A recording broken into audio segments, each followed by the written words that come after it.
worst possible thing you could say when you walk into a car dealership. I spent 5 years with Mercedes-Benz, 5 with General Motors, and the worst thing a person could say when they walk in is, if you could just get me to this payment, we got a deal. So your loan's probably still like 19, which means you got to pay to get out. You're upside down. It's called negative equity.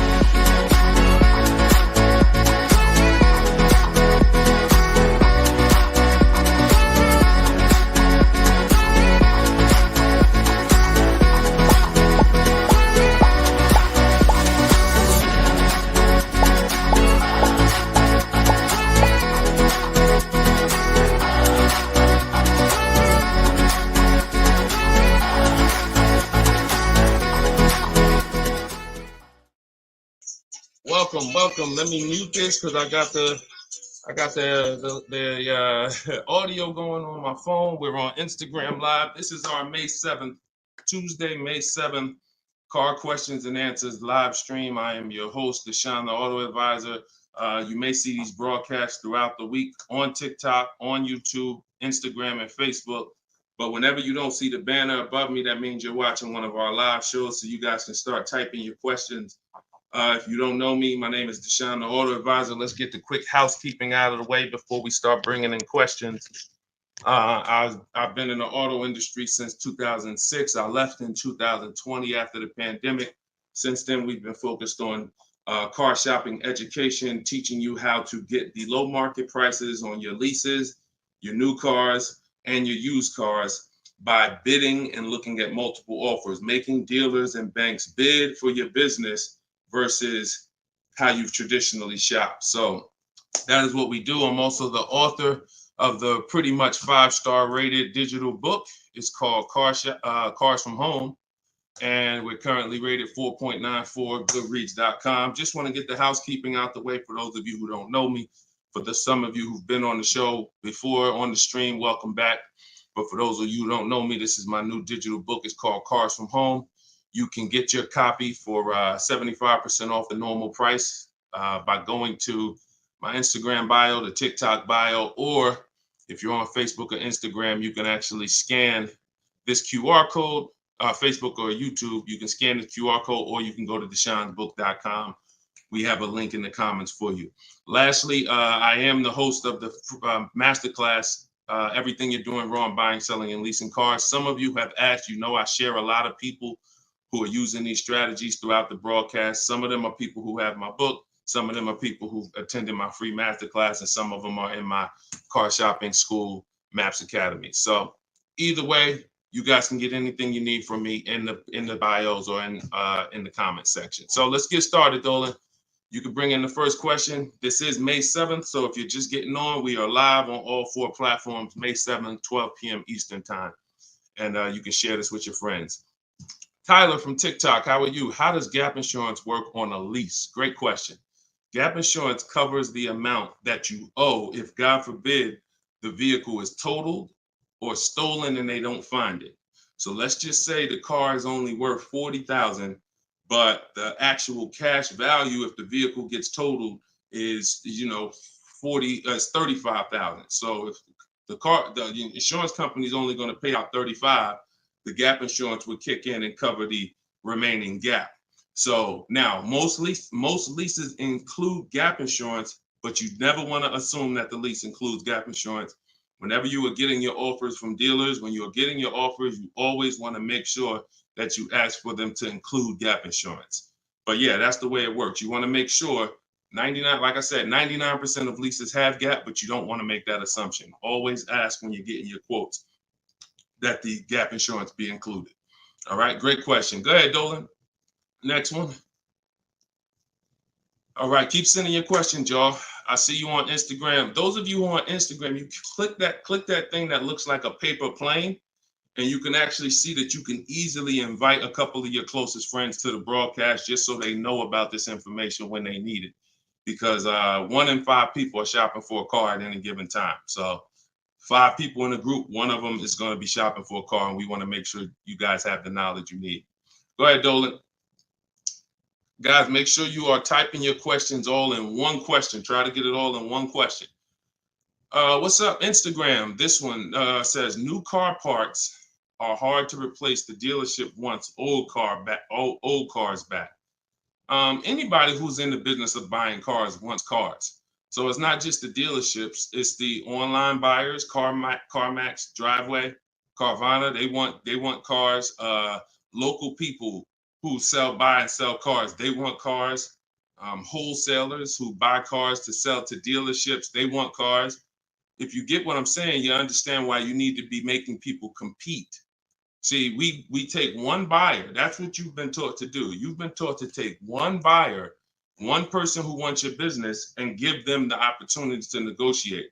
What we teach is for you to actually go to multiple people who want that business and make them compete.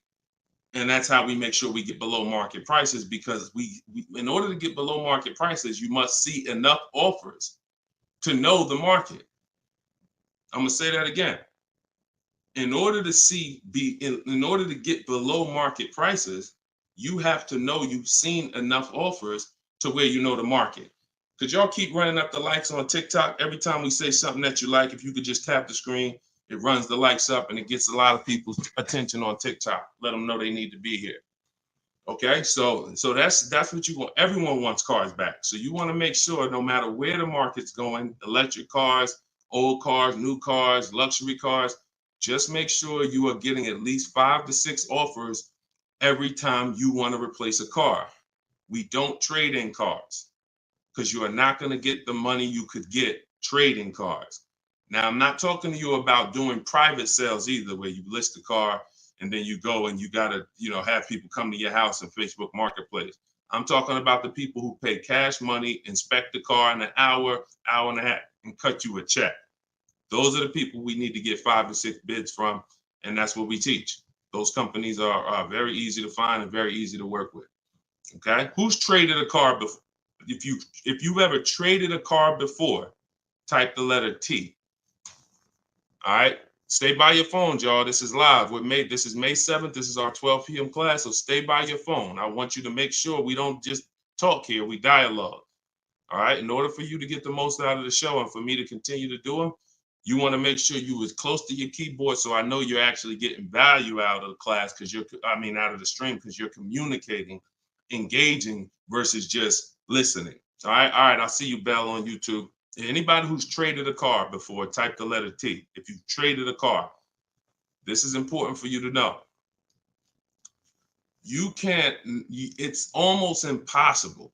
I see you, Thomas, on Facebook. It's almost impossible, ML Headley, to get the most money for anything, not just a car, for any item on trade. So we don't trade. We don't trade. You're not going to get the most money, and you're not going to know that you got the best offer. You need to get 5 to 6 of these online offers, and that is how you replace your leases. And in the same way, look, you've left money on the table. Some of you know, I got to tell you the bad news first. Anybody who's traded a car since the internet and online car buyers have been invented, you've left money on the table. So I want you to stop. I'm suggesting you stop doing that right now if you really want to make $1,000, $2,000, $3,000 more every time you replace your cars. Okay? Go ahead, Dolan. Shoot the next one in. Jock from TikTok. How can I get rid of negative equity with a lease? First of all, let's talk about why do you have negative equity. This is improper deal structure. So if you went over your mileage, that means listen, you should not be taking a lease for 10,000 miles per year knowing you drive 15. Because frankly, to go from 10,000 a year to 15,000 a year is only about $40 for most cars. $40 more a month, and you get to go from 10,000 to 15,000 miles per year. So it's no excuse that, taking less miles than you need and then having to deal with mileage penalties that you shouldn't have had in the first place. So we see. So our solution for negative equity is to always in most cases, to roll it into a lease, because the cause usually for negative equity is you buy your cars. Somebody told you don't lease, you listen to them, but you don't keep your cars long enough to outlive the depreciation. So you buy your cars and you replace them, usually by trade, in a short period of time, 2, 3, 4, 5 years, 6 years, and that's too short of a period of time to replace a car because of the depreciation. But with a lease, you should not have negative equity. Negative equity is something, you have a penalty because you don't owe. Negative equity means the object you owe a loan on is not worth that. So you owe 20,000, but the car is only worth 15,000. In your case, you have agreed to drive 30,000 miles over 3 years, but you're driving 40,000 miles. You drove 40. So you need to pay that penalty in order for you to go to the next car.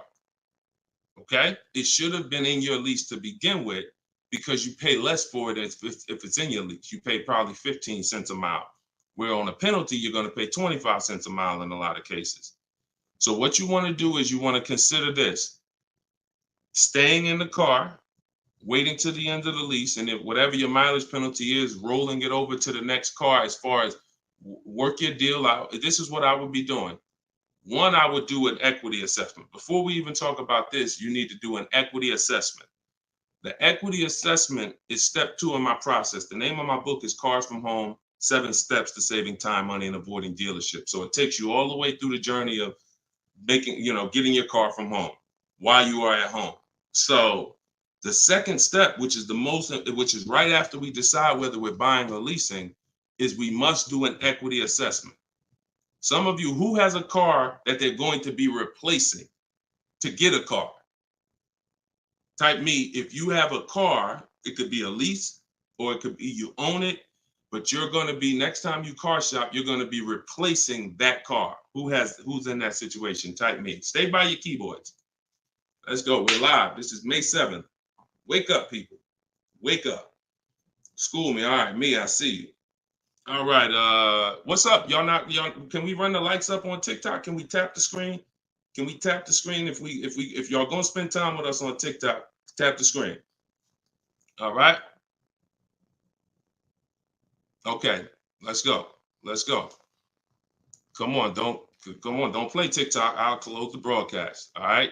Y'all not paying me nothing. Okay. So I'm asking you for a tap of the screen if you want to stay on with us. All right, we could definitely go TikTok. We could go Facebook, YouTube, Instagram. If y'all acting funny today, we got no problem. All right, I appreciate it. I see y'all now. I see the lights running up. All right, so if you have a car you're going to be replacing, then everybody who just said me, then the first thing, once you decide whether you're buying or leasing, is you need to do an equity assessment. So you're going to call your bank. If you don't have a bank, the car's paid for, then you can skip this step, but you're going to call your bank. You're going to find out what your payoff is. Once you find out what your payoff is, you're going to now, if you have a lease, you're going to ask them, do you have a third-party restriction? Now, once you make a note of those things, that's 4 different paths. See, I just talked to 4 different people. It's very important that y'all understand that I don't teach one size fits all car buying advice. So you got to listen closely to see, oh, is he talking to me? Oh, that's what group I fall in. So I just said, some of you are going to replace a car. You have no money you owe on it. You don't need to call your bank. Everyone else, lease or purchase or finance, you need to call the bank, and then you're going to ask for your payoff. Once you have a lease, you're going to do this next step. So some of you who don't have a lease, you don't have to do this step. Then you're going to ask, do I have a third-party restriction? And you're going to make a note of that. And you're going to put yourself into one of those 4 categories. Okay, this is broken down. This is step 2 in my book. So once you get that information, you're going to go online to CarMax, Driveway, Carvana, Kelly's Blue Book, Instant Cash Offer. Please do not come talking about what Blue Book says. Algorithms in this market mean nothing. The only thing that matters is cash offers. So you're going to go to these people to get your cash offers: CarMax, Driveway, Carvana, Kelly's Blue Book, Instant Cash Offer, Car Guru, Sell My Car, and Auto Nation, Sell My Car. That's 6 offers. And once you have those offers, you will know where your equity position is. You will know if you have equity in your vehicle. You will know if you have no equity in your vehicle. If you are leasing, then there is no such thing as negative equity. Because let's say your payoff is $20,000 and your highest offer is $18,000. You don't have negative equity. You don't owe that. That just means when you go to drop off your vehicle, you can't sell it and make money. That's what that means. Now, if you have a mileage penalty like this gentleman may have, that's different. But that's separate from the equity assessment process. You need to know, what is the asset that I'm driving? What is the asset, the car that I have in my possession, worth on the market? And what do I owe on it? And is there equity there?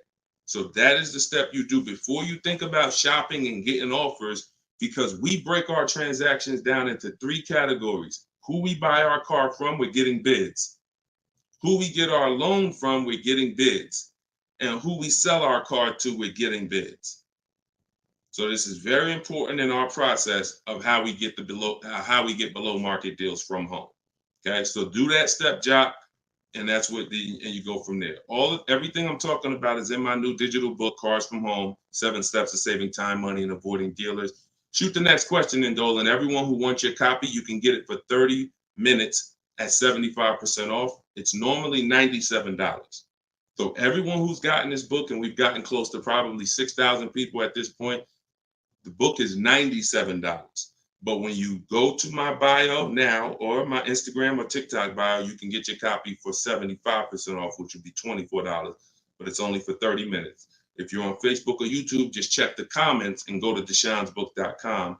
You got 30 minutes to get your 75% off. Okay, Tyler from TikTok, rolled over $14,500 from a trade into a 36-month lease. Payment only $54 a month. Is this a good strategy? Payments only $54 a month? What do you mean by that, Tyler? $54 a month. How could the payments be $54 a month? You need to know how much you're rolling over into the new deal, because let's say, for example, you have $14,000 of negative equity. Just that alone is $400 a month. Just the negative equity. So I'm trying to find out what you mean when you say rolled over 14.5 from a trip. Oh, wait a minute. I think I know what you're saying. You are essentially prepaying your whole lease. What he's saying is he's taken all of the car that he is trading, which I just told you how much I'm not a fan of that.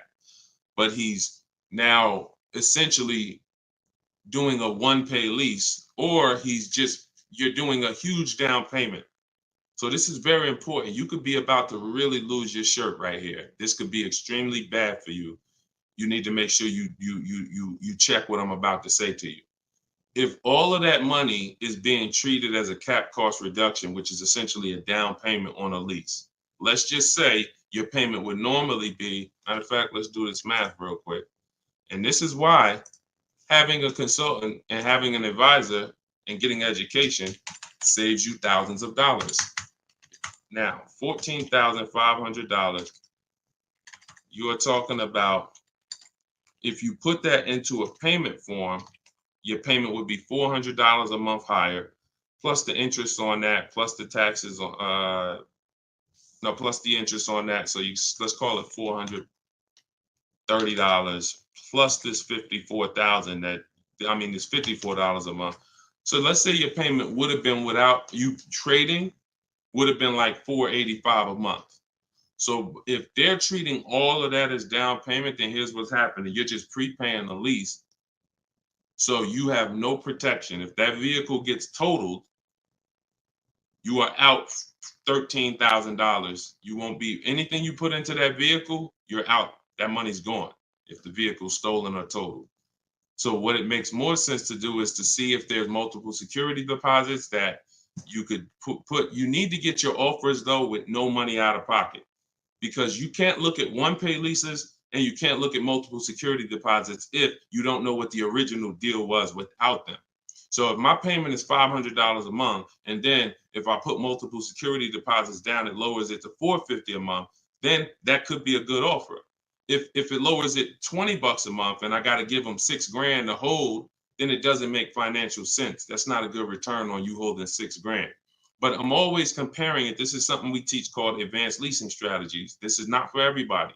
So but you need to determine when you're doing a one-pay lease, all you're doing is giving them all of this money up front so they can lower the actual interest on the lease and see what the payment comes out to with the lower interest. So you have to get offers without down payments. This is why I'm saying when we shop, we never shop with down payments, whether we're buying cars or leasing them. We never shop with down payments because when you're putting all this money in, you can't assess the deal. Because you don't know how much of this being a low payment is because I put all this money down. You need to know you have a deal before you consider what monthly payments is going to be. If I'm getting a lease and I shop my offers and my lease deal is under 1%, or my best offer is under 1%, no more than 1.5, somewhere in between there, I know I have a good deal, regardless of how much I'm going to put down. So, and when it comes to purchasing, I need to know people worry about the payment. Some of you are worried about the payment. You don't care about what you're buying the car for, and you're worried about the wrong thing because you're thinking about the loan you're getting. You're not thinking about the car you're buying. Before you think about, hey, what's a good payment on this car? No, the better question is, who's the dealer that's going to sell me that car for the lowest price? Deshone, I want to get this BMW 4 Series. What's a good payment on that? No, you're going to get a BMW 4 Series. Who's the dealer that's going to sell you that BMW 4 Series for the lowest price? If 20 dealers, if say 10 dealers have that car, $60,000 car, some dealers are going to sell it for 65, some are going to sell it for 60, some are going to sell it for 57. You need to get these offers before you worry about what the payment's going to be. And that's a whole different philosophy. This is what I teach. So I'm never going to be in the business of not teaching you to understand the numbers because we make it simple. Whether you're using my book, whether you're paying attention on these live streams, when you are shopping multiple offers, you eliminate this. You cannot be a payment shopper because you'll just be throwing money at deals and thinking you got a deal, but you didn't get a deal. You just threw so much money at it that it lowered your payment to something that you felt good about. Doesn't mean you didn't overpay for the car. All right. Very, very important, y'all. This is $3,000 to $5,000 to $7,000 to $10,000 mistakes. These aren't $100 mistakes. Listen, look, people right now are so distracted. They are asleep. They are asleep. The only way people could continue to make money is people stay asleep. It's not so when I tell you the conversation, you are taught to, when you're buying a house, get help. Make sure you have a plan. Work with the best people. Get a home inspection, even if you're not going to buy the house, right? Don't you get a home inspection even if you're not going to buy the house? Don't you risk $400, $600, $800, even if you're not going to buy the house? Why? Because you want to protect yourself from making a $20,000 to $50,000 mistake. But with cars, this is the only thing that you think, oh, I could just do this on my own. Knowing that every time you buy a car, you have a little buyer's remorse. You hope you hope you didn't overpay. You hope you didn't.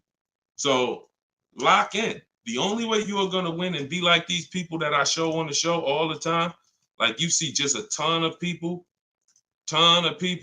that's paying ridiculous prices, below market prices. And I got more to show y'all. Like my next show, I got like 3-4 million people that hit me with their deals they got in the last 2 weeks that I haven't even pulled in yet. Like you're not going to get these prices until you take car buying as serious as you take buying a small house.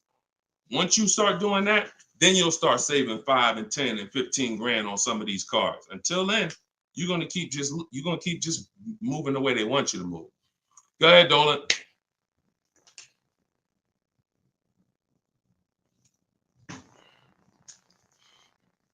Is there any way to get out of a car with too much negative equity? No.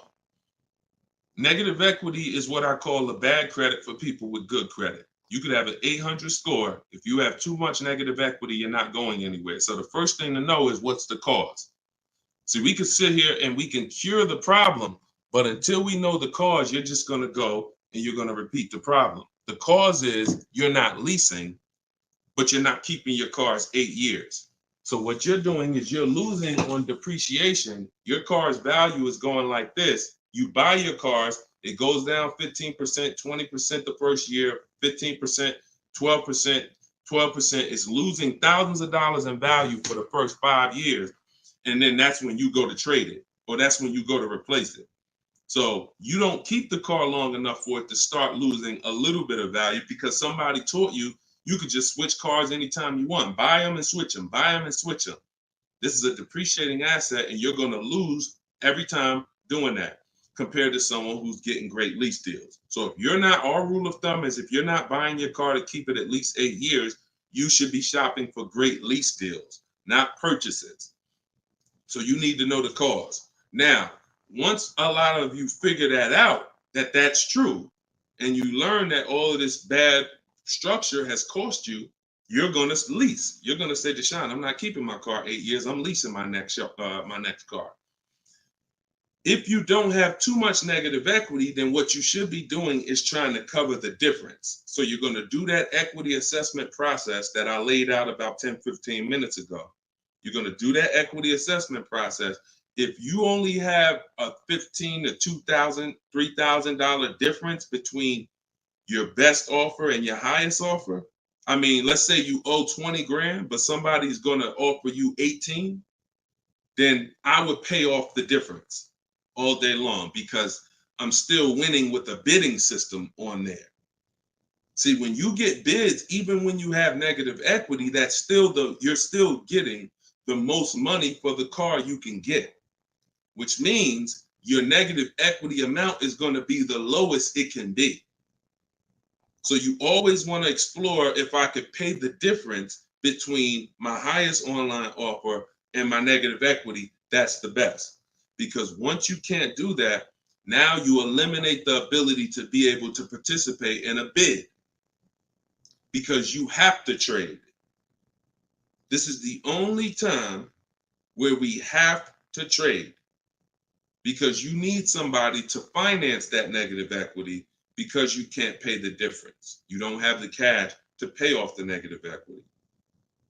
See, if I know that I can cover my negative equity by selling the car to CarMax and I pay $2,000 and I'm out of it, that means now I can get bids for my replacement car, which is what we do. So I could get the lowest bid for the car I'm buying, the highest bid for the car I'm replacing, the lowest bid for my interest if I'm buying. Once I have to trade because I have too much negative equity, I can't do that. I can only get the bid for the car I'm buying, and then I have to ask that dealer to roll my negative equity into the car that I'm buying. And the problem with that is that dealer is not going to win a bid. So even though CarMax may have been offering you 18, that dealer may only be able to offer you 16. So what would have been $2,000 of negative equity is now $4,000 of negative equity. That's why paying the difference is always best if you want to maximize the deal and get below market deals. That's it. But if you have too much negative equity, you can't do that. Now, it's very important that you understand something regarding the car you're replacing your negative equity with, the next car you're going to buy. You can see Sean uses our bidding strategy. He's in our private group. For all of you who want to know about my private groups, and you have to attend, there's people who ask me, who are these people? You must attend my masterclass in order to be eligible to be in our educational course. So this is but what it is my book in video form with coaching. So the 7 steps are the same. Those of you who are using the book to get to your goal, use the book. It's just different ways of learning. So anyway, you can see Sean here he got his bids and he found a car that had a $15,000 rebate. He didn't know that, a $15,500 rebate. So if Sean wanted to bring negative equity over to this vehicle, he's buying the car so low with all the rebates, he could bring over 5, 10, 20 grand of negative equity, and he's still going to be able to do it. Because as long as you're getting a big discount, you actually can, the bank is not going to lend 25% more than like 25% more of the car's value. So you can't slap 10 grand of negative equity on a $30,000 car. And the bank is going to look and say, why would we lend $40,000 on a car that's worth $30,000? there's something called loan to value ratios. It's in all forms of lending, loan to value. So you have a cap based on the price of the car. There's only 25% or so more that the bank is going to lend. So if you're trying to do no money down deals, having too much negative equity prevents those. So this is why we need to get out of negative equity and stay out of it and start leasing. Stop buying your cars. The only time you actually switch from a purchase with negative equity, I own my car and then I'm switching to another car and it's a purchase, not a lease, is if you had like an emergency. You were going to keep the car 8-9 years, but you just had a bunch of kids and now you need a whole different car. It's a life. But if you're not keeping the next car 8+ years, you shouldn't be buying again. You're going to be back in negative equity every time. Okay? All right. Go ahead, Dolan. You can shoot the next question. TikTok, I see y'all. We are live. This is May 7th. This is our 12 p.m. Eastern time show. If y'all can, every couple minutes, if you could tap the screen, if you're enjoying the show, if you're enjoying the stream, keep running the likes up on TikTok. Appreciate y'all. All right. Instagram. My lease on a CX5 is coming up. Car max value is showing 21,000. My buyout is like 18. Should I buy it and keep it? No. Why would you go from a lease with a great, and look, I'm going to talk different on every show because I know some of you are new. Okay. Who's new here? If this is your first time ever on a live broadcast, on a live stream with us, just type the number 1 and then we'll answer the brother's question here. Who's new? All right, I see you, Khaleesi, on TikTok. I see you. If this is your first time on a stream, you've never been on Car Shopping Questions and Answers with us, type new. Okay, I see you, Matt, on Facebook. I see you, Vince, on Facebook. Melanie on YouTube. DJ C Square, I see you. Okay, I see you, John, on YouTube. Okay. All right, TikTok quiet today, boy. I never saw TikTok this quiet. They ain't hitting no likes or nothing. That's all right. God bless them. God bless them. All right, so Instagram. Let's talk about this. Let's talk about this equity position you're in. Right now, you could sell that lease and make $4,000. Why would you want to go from a lease, which is a not keeping my car 8 years? I want full warranty. I want low payments. I want to drive a lot of car for a low amount of money. Now I can shop for this new deal, get a great deal on the CX5, just so you know, understand something. Look, let me show you something. This was Tiffany rode in, and Tiffany got a Mazda CX50 a couple weeks ago, not too long ago. Look at this. So let me show you just kind of what this could look like in a great world. So you understand, she got a 2024 Mazda CX90. She literally paid the sticker price on it was $44,000. She used our system. She actually wrote, this is a testimonial about the book. So you can see at the top, says, I believe we got a great deal from what we learned from the rest of the book. So look at this. She got bids, $44,800 vehicle. She ended up getting a $6,530 discount. That was her best offer. And then, so her lease payment on this would be incredibly low if there's a good lease program. But you're not going to save this kind of money negotiating. You want to sit at home, get bids, contact at least. We don't make a decision until we get 5 to 7 offers. We will not make a decision on a car until we get 5 to 7 offers, because 80% of dealers are overpriced. So you say you can get you might be able to get a lease price on this car for, $400 a month, no money down, for, $450 a month. Something, it might be lower. I don't know what the below market deal on your replacement Mazda is going to be. And then you could actually put that 21.4 in your pocket. So you could say, hey, the difference. So you would sell the car to CarMax for, and you would make $3,400. Just so you know, my mother sold her Mazda 2 years ago when the prices were real high, and she made $10,200. So why would I go from being able to do a deal like that, getting a new car, low payment, no money out of my pocket, put $3,400 from my old lease into my bank account? Why would I want to go from doing that to buying a used car, which is buying a 3-year-old Mazda, which is what you're suggesting when you say, should I buy it and keep it? What about that deal makes it better? If you figure this, your buyout's 18. What's the payment on $18,000 plus taxes? 20 grand, 21 grand. What's the payment? 400 a month for 5 years. So why would I go and buy a 3-year-old used Mazda for 400 a month when I could go and I could lease a brand new Mazda for 400 a month and then turn around and again, if you're not buying this car to keep another 8 years, it makes no sense to buy a used car right now.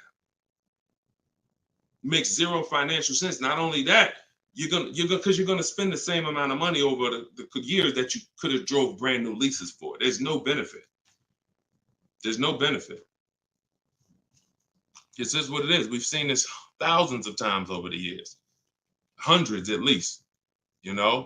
I know it's happening thousands of times. People are buying their leases every day. They're not realizing they're just buying a used car. That's all you're doing. So I go from leasing to buying a used car, which means something in me has to change. Those of you who are buying used cars, you should be buying them to keep 8, 9, 10, 12 years. Not 4 years, 5 years, 6 years. You're driving old cars for the same prices you could be driving brand new leases for. Same prices. So why would I drive a bunch of older cars, 5, 6, 7-year-old cars? By the time I pay it off, it's 10 years old, 11. Why would I do that if I could be driving brand new cars for the same prices? So it's important for you to understand. That's why this is the first step in my process is we got to know, should we buy or lease? And the only people who should be buying are 8+ year people. The goal is to keep the car 8 or more years. Then we're going to buy it. Yep. I'm here. I see you. You know, I always butcher your name, but let me just call you EP. EP, I see you. Go ahead, Dolan, shoot the next one up. We got a couple more minutes. We're on here for a couple more minutes. How do you negotiate a purchase online? Looking at a car 3 hours away and I'm not able to go in person.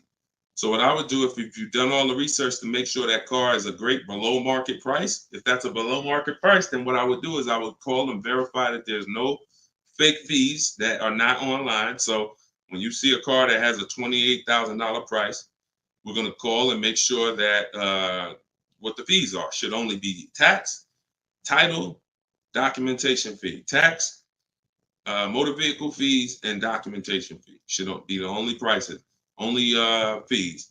And once I verify that, what I'm going to do is I'm going to go home. I'm going to get out there immediately, and I'm going to see the car.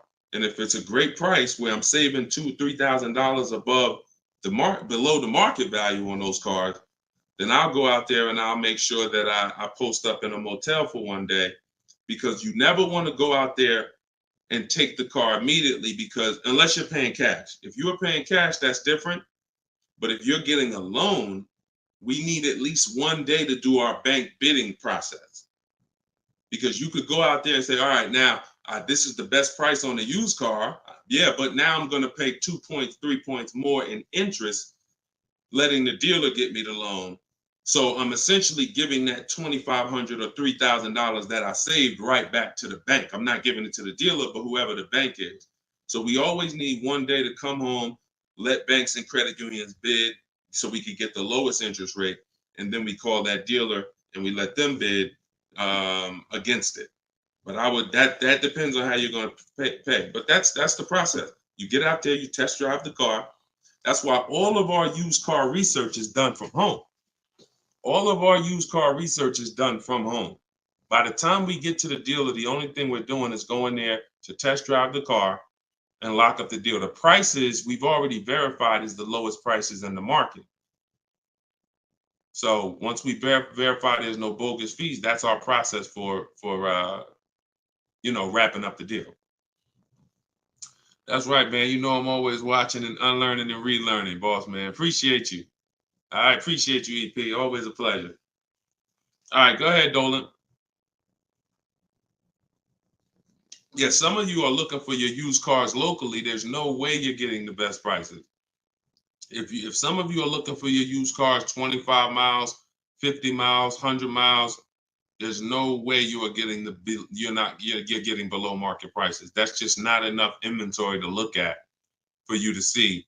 You know, oftentimes it's literally a dealer that's an hour, 2 hours, 3 hours away who may not be in the city. They don't have the traffic that that person has, and oftentimes they'll have a below market deal because of their particular circumstance. So if you're just shopping 10, 25, 50 miles outside of your radius, that's just not enough of a radius to get the below market deals.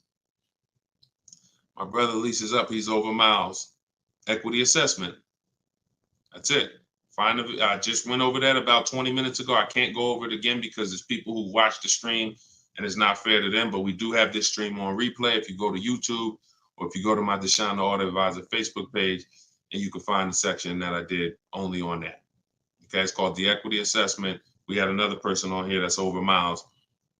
And, you know, once you do that equity assessment, then you want to weigh that, compare that to what the mileage penalty is. Because some people, the mileage penalty is only going to be $750, $1,000, $1,500.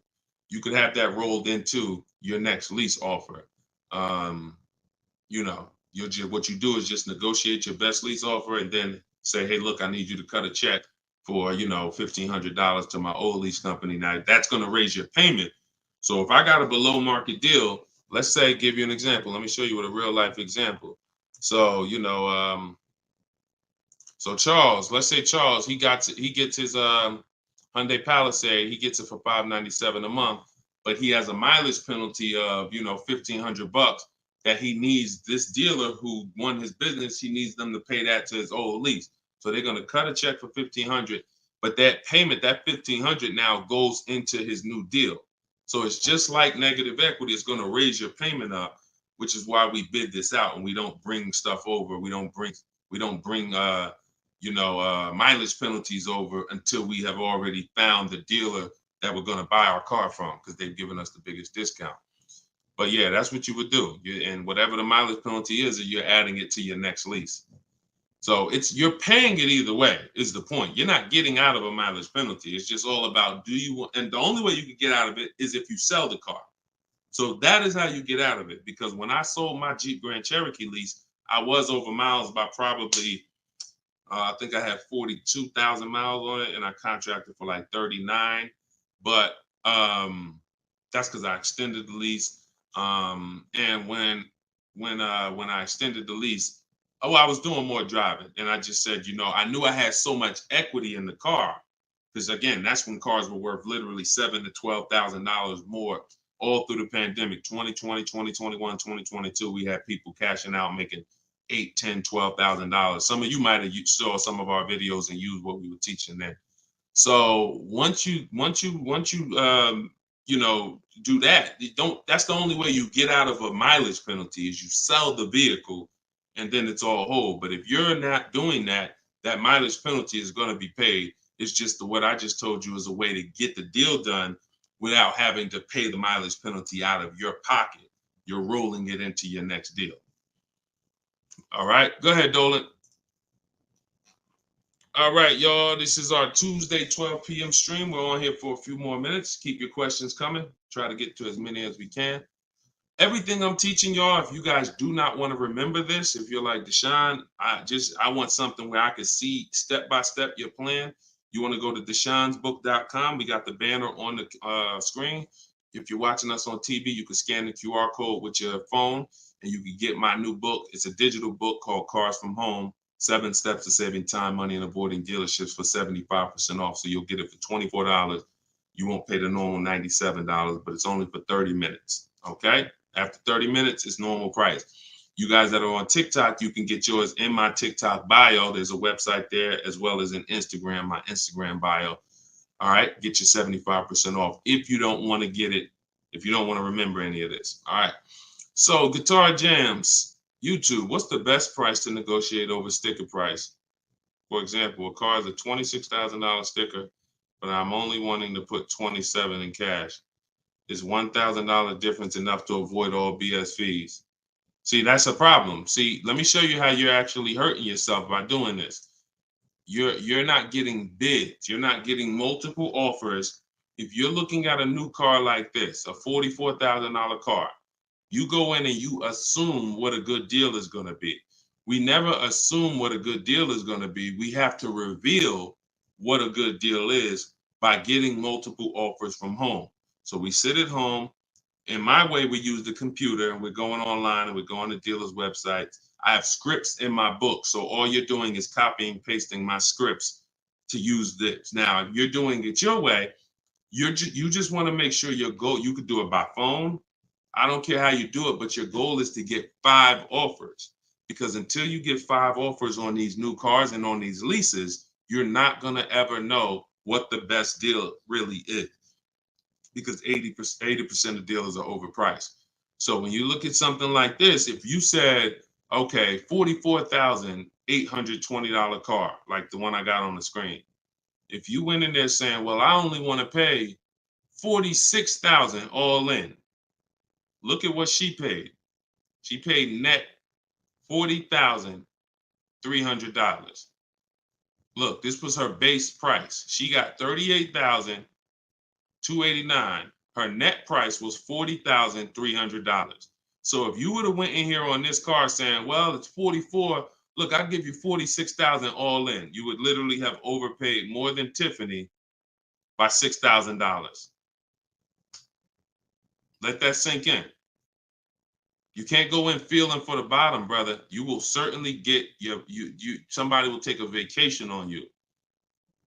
Their commission they're gonna make, well, that's probably an $8,000 profit deal to the dealer, $6,000 profit to $8,000 profit, and somebody's getting a $1,500 commission on you because you just went in. Oh, let me guess what I think a good price is going to be. Not knowing if there's any rebates on the car, not knowing anything about it. I'm just going to guess. Look, what if Sean would have went in? Look, what if Sean would have went in talking about, this truck is $73,000. I'm gonna offer them $73,000, but they got to include all the tax, all the fees. I'll give you the asking price, but you got to include all the tax and fees in. Look, he ended up getting with bids $57,000. He would have overpaid by $20,000, $15,000. And I'm sorry to tell you that some of you are doing it every day. You've done it on all your cars. You've overpaid, not using these strategies. And I want you to stop.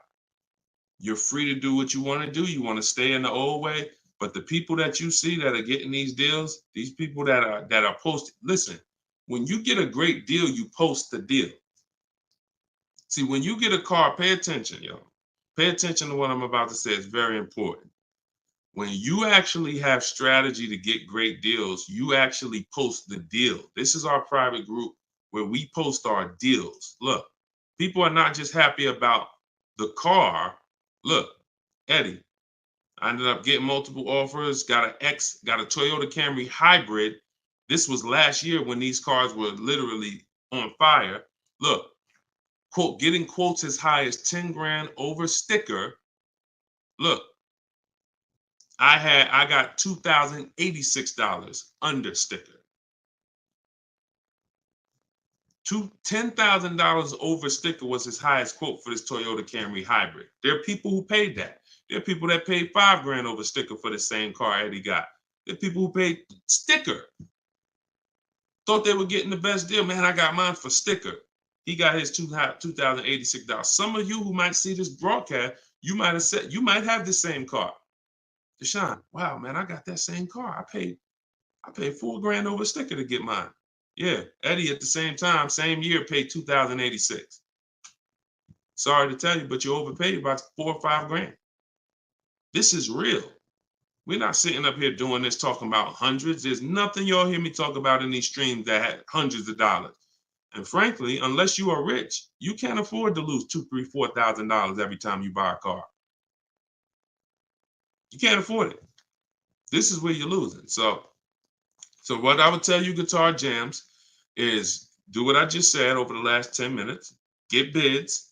If you want the system for doing it, that's in my book. If you want to do it your way, I don't care how you do it. Just get at least 5 to 7 offers so that you can see where the best offer truly is. 8 out of 10 dealers are overpriced, and you don't know how bad they're overpriced until you get all your offers. 10 grand overpriced, 5 grand overpriced. All right, go ahead, Dolan, shoot the next one in. Great question, though. Can you get a deal when you build your own car? Absolutely, Sherry, but you want to get those offers before you agree to buy something from anybody. So if I'm ordering a car, I'm getting 5 offers, 10 offers. I'm getting 5 to 7 offers, not 10 offers. See, in my book, I have a process called the 25 to 5, where we connect with 25 dealers online in 20 minutes. And our goal is to get 5 to 7 offers in 48 hours. So once that happens, we don't order a car until we verify the car doesn't exist in the market. See, because when you walk into a dealership or call 2 dealerships and they say, oh, we don't have that car, but we can order it for you. Now, what are you doing? You only talk to 2 dealers. What about in the 25 dealers that we talk to? What if 7 of them or 10 of them have that car? So you just talked to 2. Now they got you ordering a car. We don't order until we talk to these 25 dealers online and they tell us, hey, nobody has it, or it's only 2 out there, then we might order. But that car could be sitting right around the corner from you, or 30 minutes away from you. People could have 5 of them. An hour away from you, people got 3 more of them. But because you're just local, you think, oh, I need to order this. We don't order until all of those dealers tell us we don't have that car. And then when we send out our order request, we're getting quotes from all those dealers. So we're getting probably at least 10 offers. When we go to order, we're probably getting 10 offers because all of those dealers we've already been talking to. And any of them could order us a car. I had a young lady 2 years ago, no, last year, the new BMW came out, the new BMW X4M, and she got quotes. And to order, nobody wanted to give her below sticker price. Some were higher than sticker. The person who won the bid was giving her 3 grand below sticker. But the car had a bad lease program though, so she ended up not getting it. But 3 grand below sticker. If she was purchasing that car, that would have been a ridiculous deal. Brand new BMW, new body style, 3 grand below sticker. But that's bids. And we do that in 45, 60 minutes. Before you even get home from the grocery store, we already got the bids, and we're not putting in 60 to 90 minutes to get this done.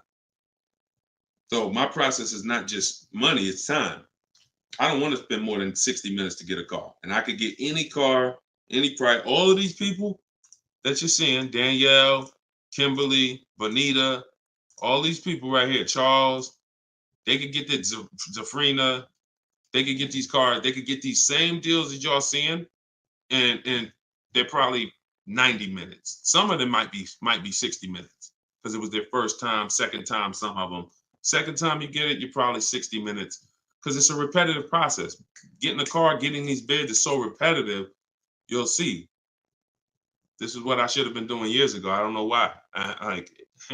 So easy. All right, go ahead, Dolan. Shoot the next one in.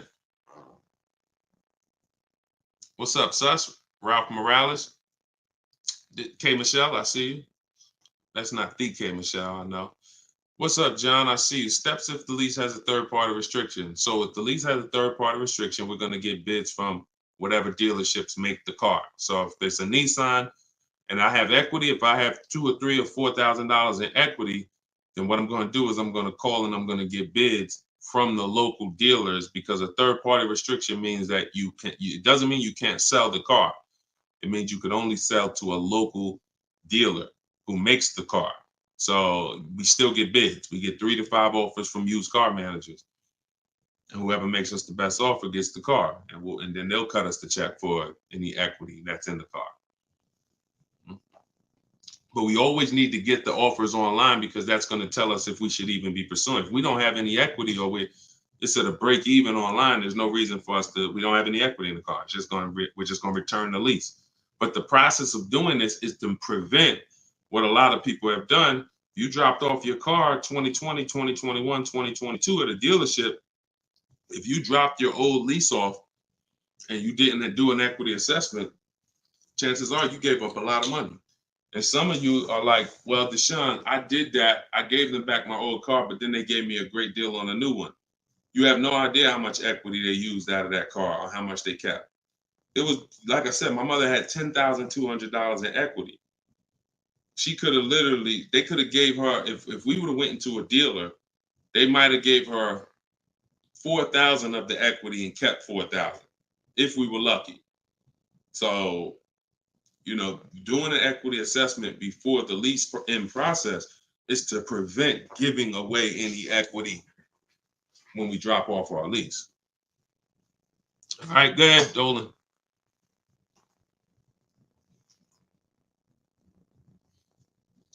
This is our Tuesday, May 7th live show, 12 p.m. If you don't see the banner above me, that means we're live. So you can type your question. Dolan will bring them in. We got another couple minutes. Hey, Deshone, currently in talks with dealers for a good offer. Thanks for all your help. Great. I feel empowered and confident I'll get the best price. Get the book, everybody. Stop leaving money on the table. Thank you, Nico Smooth. See, it's empowerment. It's the only way to feel empowered. You are not going to feel empowered going and negotiating with a car salesman. Anytime you're working with us, it's already set up for you to leave, not able to guarantee you got the best deal. Nico Smooth, he's going to guarantee it. I don't know if that's a woman or man, but they're going to guarantee it because they're getting offers.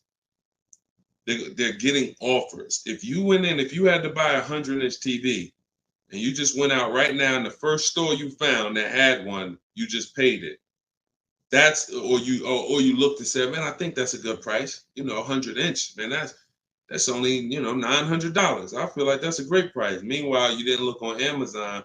Amazon had a better brand for, $200, $300 less. Or Amazon had the same brand, or Walmart had a better brand for $300 less, or Best Buy. These are the same principles. It's impossible for you to go into a car dealership and get a good deal and you don't know the market.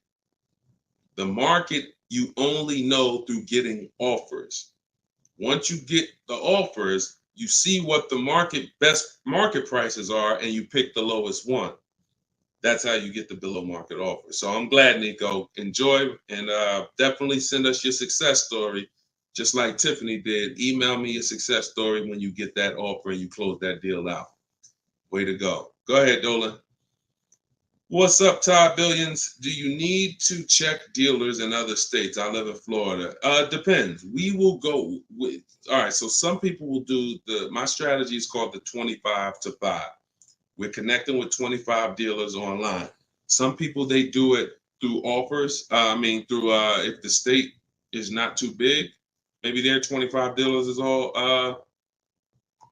if their state is really big, maybe the 25 dealers are all in the state. But some people, they might only have 12 dealers in their state, and so they're going across state lines, and that's very common. That's very common. If you look at Sean posted in our group, and he said he ended up expanding his search to 150 miles outside his area to find this deal. He said, I'm going to another state to pick this up, which is something I never would have thought of before he attended the class. So he attended my master class. All of you who want to attend my free master class, it's called Everything You're Doing Wrong, Buying, Selling, and Leasing Cars. You can go to my TikTok bio, and you can go to my Instagram bio. We have a comment in the comment section for you guys who are on Facebook or YouTube. But this is, the local business is going to die. When you see and you shop online the first time properly, you're going to find out that the local business is going to be dead to you unless they win the bid. And you're not going to be committed to local anymore because, look, Sean is driving to another state because his best offer, it saves him $4,000. So no other dealer near him made him the other offer. This dealer that's in another state made him, and it's $4,000 better. So literally, if he has to drive 4 hours, 2 hours there, 2 hours back, he's literally making $1,000 an hour. This is the money we talk, big money talk. So yeah, go as far as you need to get 5 to 7 offers and get the below market deals tied. Go ahead, Dolan, shoot the next one up, brother. Great question.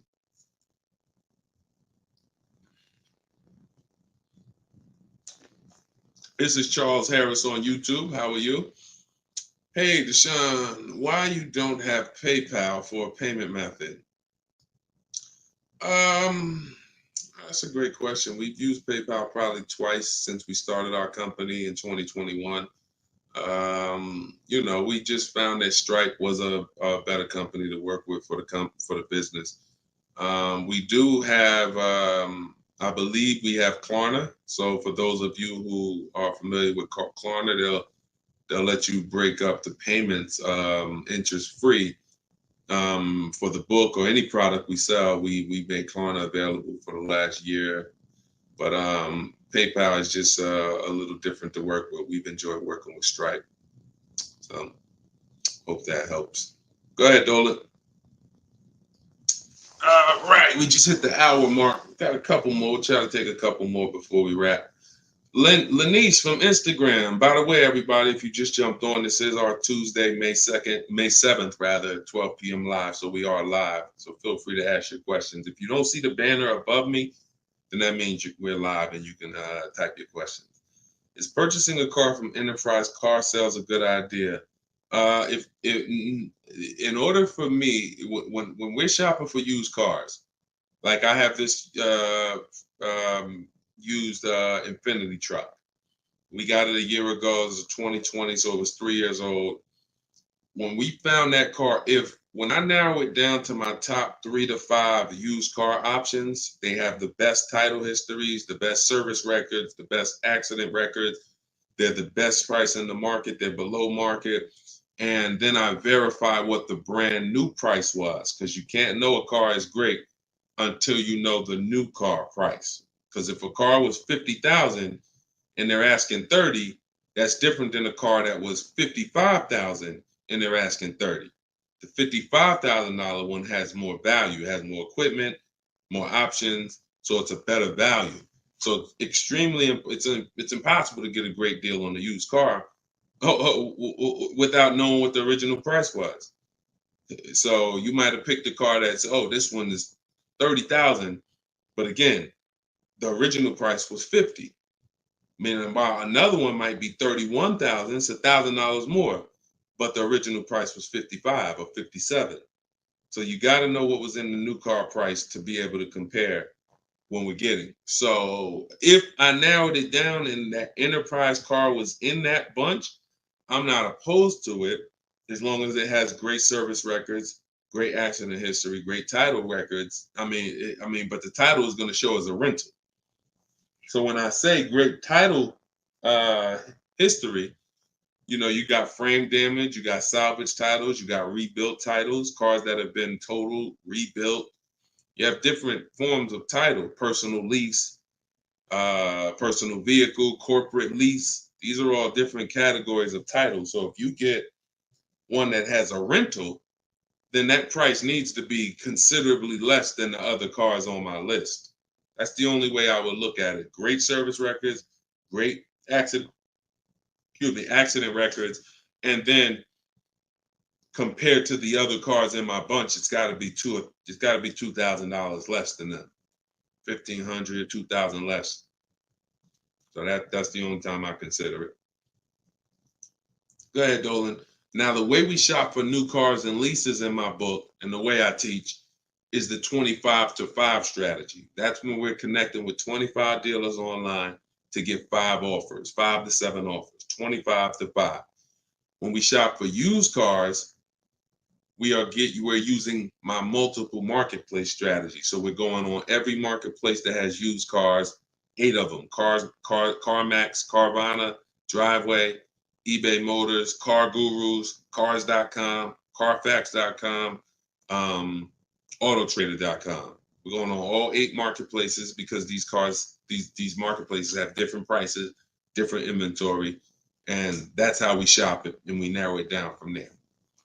All right, Fo from TikTok. Best way to trade a vehicle and not be upside down. We already had 2 questions about negative equity. So what you want to do, Fo, is either go to YouTube and go to Facebook. The replays are there once we end the show. Just find somebody who had that same question. Somebody asked about replacing a car that they had negative equity on. Upside down, negative equity, same thing. just two different terms. Go ahead, Dolan. Everybody getting value out of the show. If you're getting value out of the stream, type $signs, type a $sign. If you're getting value out of the stream, type a $sign. All right, everybody getting value? All right, I see you. Perfect. Good. Good. I see you, John. I see you, Tracy. All right, I see you, Sterling. Yep. I see you, Charlene. I see you, EP. Perfect. Glad everybody's getting value.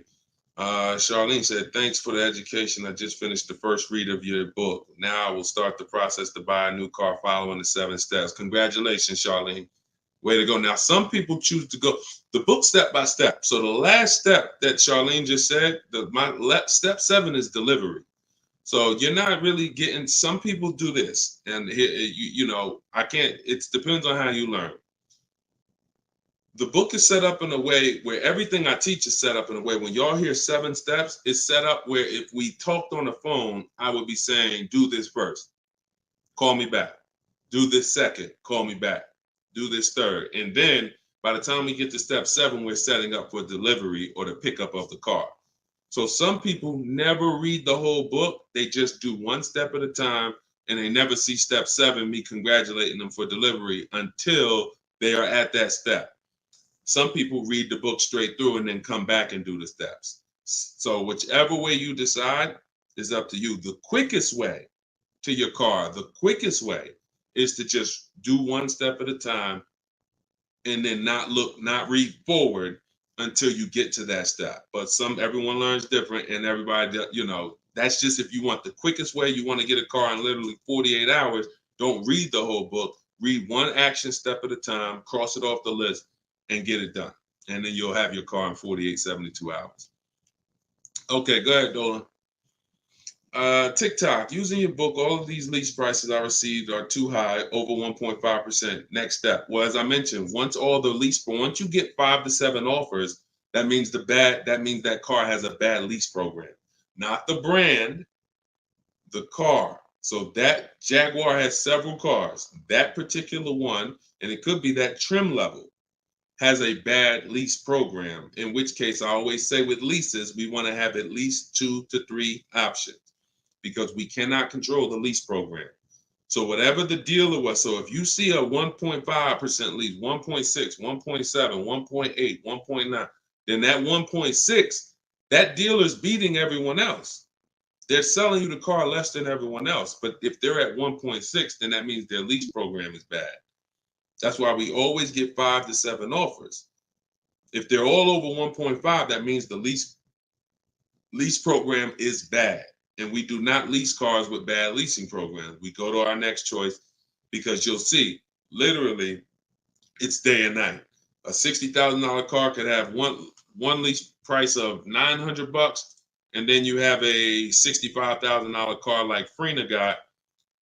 $65,000 vehicle she paying $579 a month. 2024 Jeep Grand Cherokee. Got it a little while back. So this is, lease programs make the difference. What we do is use bids to get the lowest price on the cars. We're gonna always get that. But once we can't control the lease program. So we always have 3 options. With purchasing, we don't need 3 options because once we get our bids, we're gonna just find a dealer that's gonna be the lowest. Nothing else matters. We don't need to worry about a lease program. Go ahead, Dolan. German Tink from TikTok. I see you. If our credit is not good, I feel like we don't have room to negotiate. True? No, your credit, you do. You see, again, we're mixing the loan with the price of the car we're buying. That's where you're going to overpay. Because if you have a loan, you have bad credit, the only thing that should be affected is the interest you pay on the loan. That should be between you and the bank, the lender, not between you and the dealer. So what your job to do is, if you have bad credit, the lender you get your loan from is going to tax you for it. You're going to pay higher interest than what someone with good credit would pay. But what you should not be doing is overpaying for the car because you didn't get bids. So you can get bids for your car, and then you can use a company that gets deals done, that gets people loans, even with bad credit. And I use Limbuzz. I recommend Limbuzz. I don't use them. I recommend them. So you could either pay a high interest rate and get a great price on the car, or you could do what most people do: get a bad price on the car and pay a high interest rate because they're going and they're shopping desperately. So in my process, we would get with Limbuzz, get our pre-approval with Limbuzz, and then we would go and we would shop and get bids to make sure we're finding the lowest price on the car.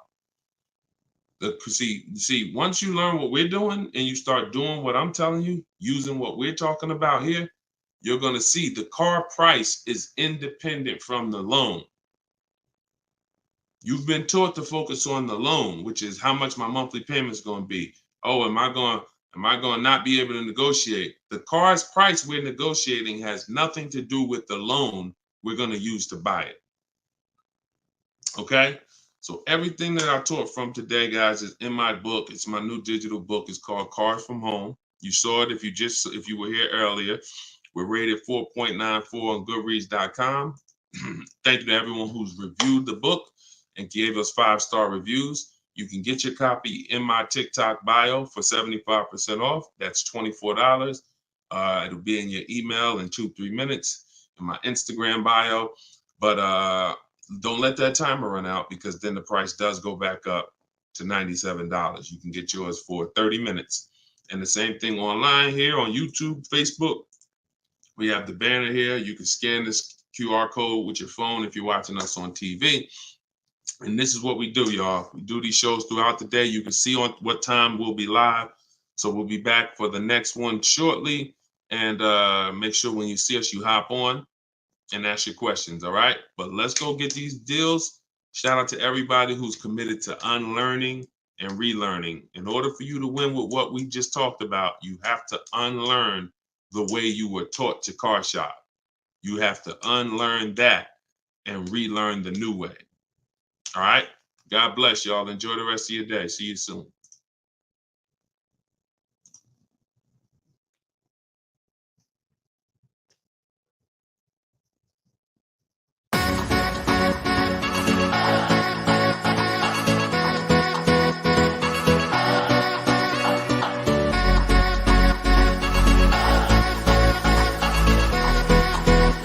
The worst possible thing you could say when you walk into a car dealership. I spent 5 years with Mercedes-Benz, 5 with General Motors, and the worst thing a person could say when they walk in is, if you could just get me to this payment, we got a deal.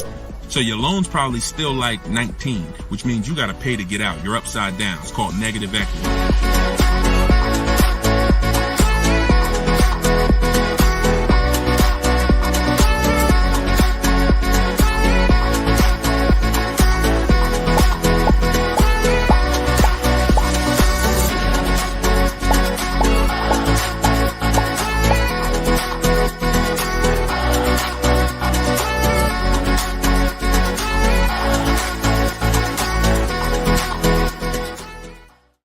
Next 12 months, if you are car shopping now, or in the next 12 months, I want you to type a 1 in the chat as you come in. My name is Deshone the Auto Advisor. I do these live streams throughout the week to answer questions when it comes to car buying the new way.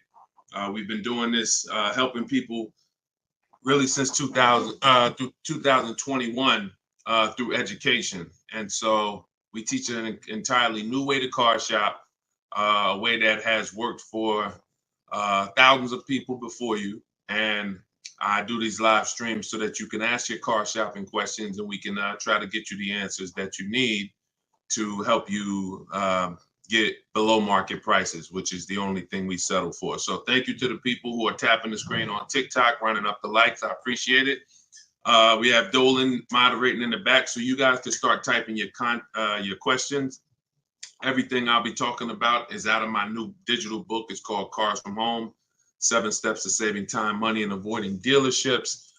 Thank you to all who have reviewed the book on Goodreads, putting the review page up now. Thank you for helping us have pretty much a 5-star rating And everyone, as you're watching this, you can get your copy. If you like what you're hearing, if you like this new way that you're going to hear on these streams of how to car shop, you can get your copy of my digital book for 75% off in my TikTok bio, my Instagram bio, or we have a banner up for you guys. Or you can go to deshonsbook.com. So no matter where you're at, that's your special offer. All right. So Dolan, you can bring the first question in. I see you, Paper Chaser. Welcome to the broadcast. I see you, Benjamin, on TikTok. I see you. First time people. Welcome to all the first time people. If you your first time here, type of 1. Mario Soto, I see you on YouTube. Welcome.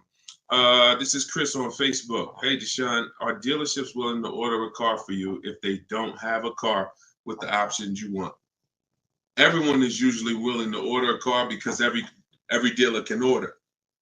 But you want to make sure whenever you're getting an order quote, you're getting at least 5 offers.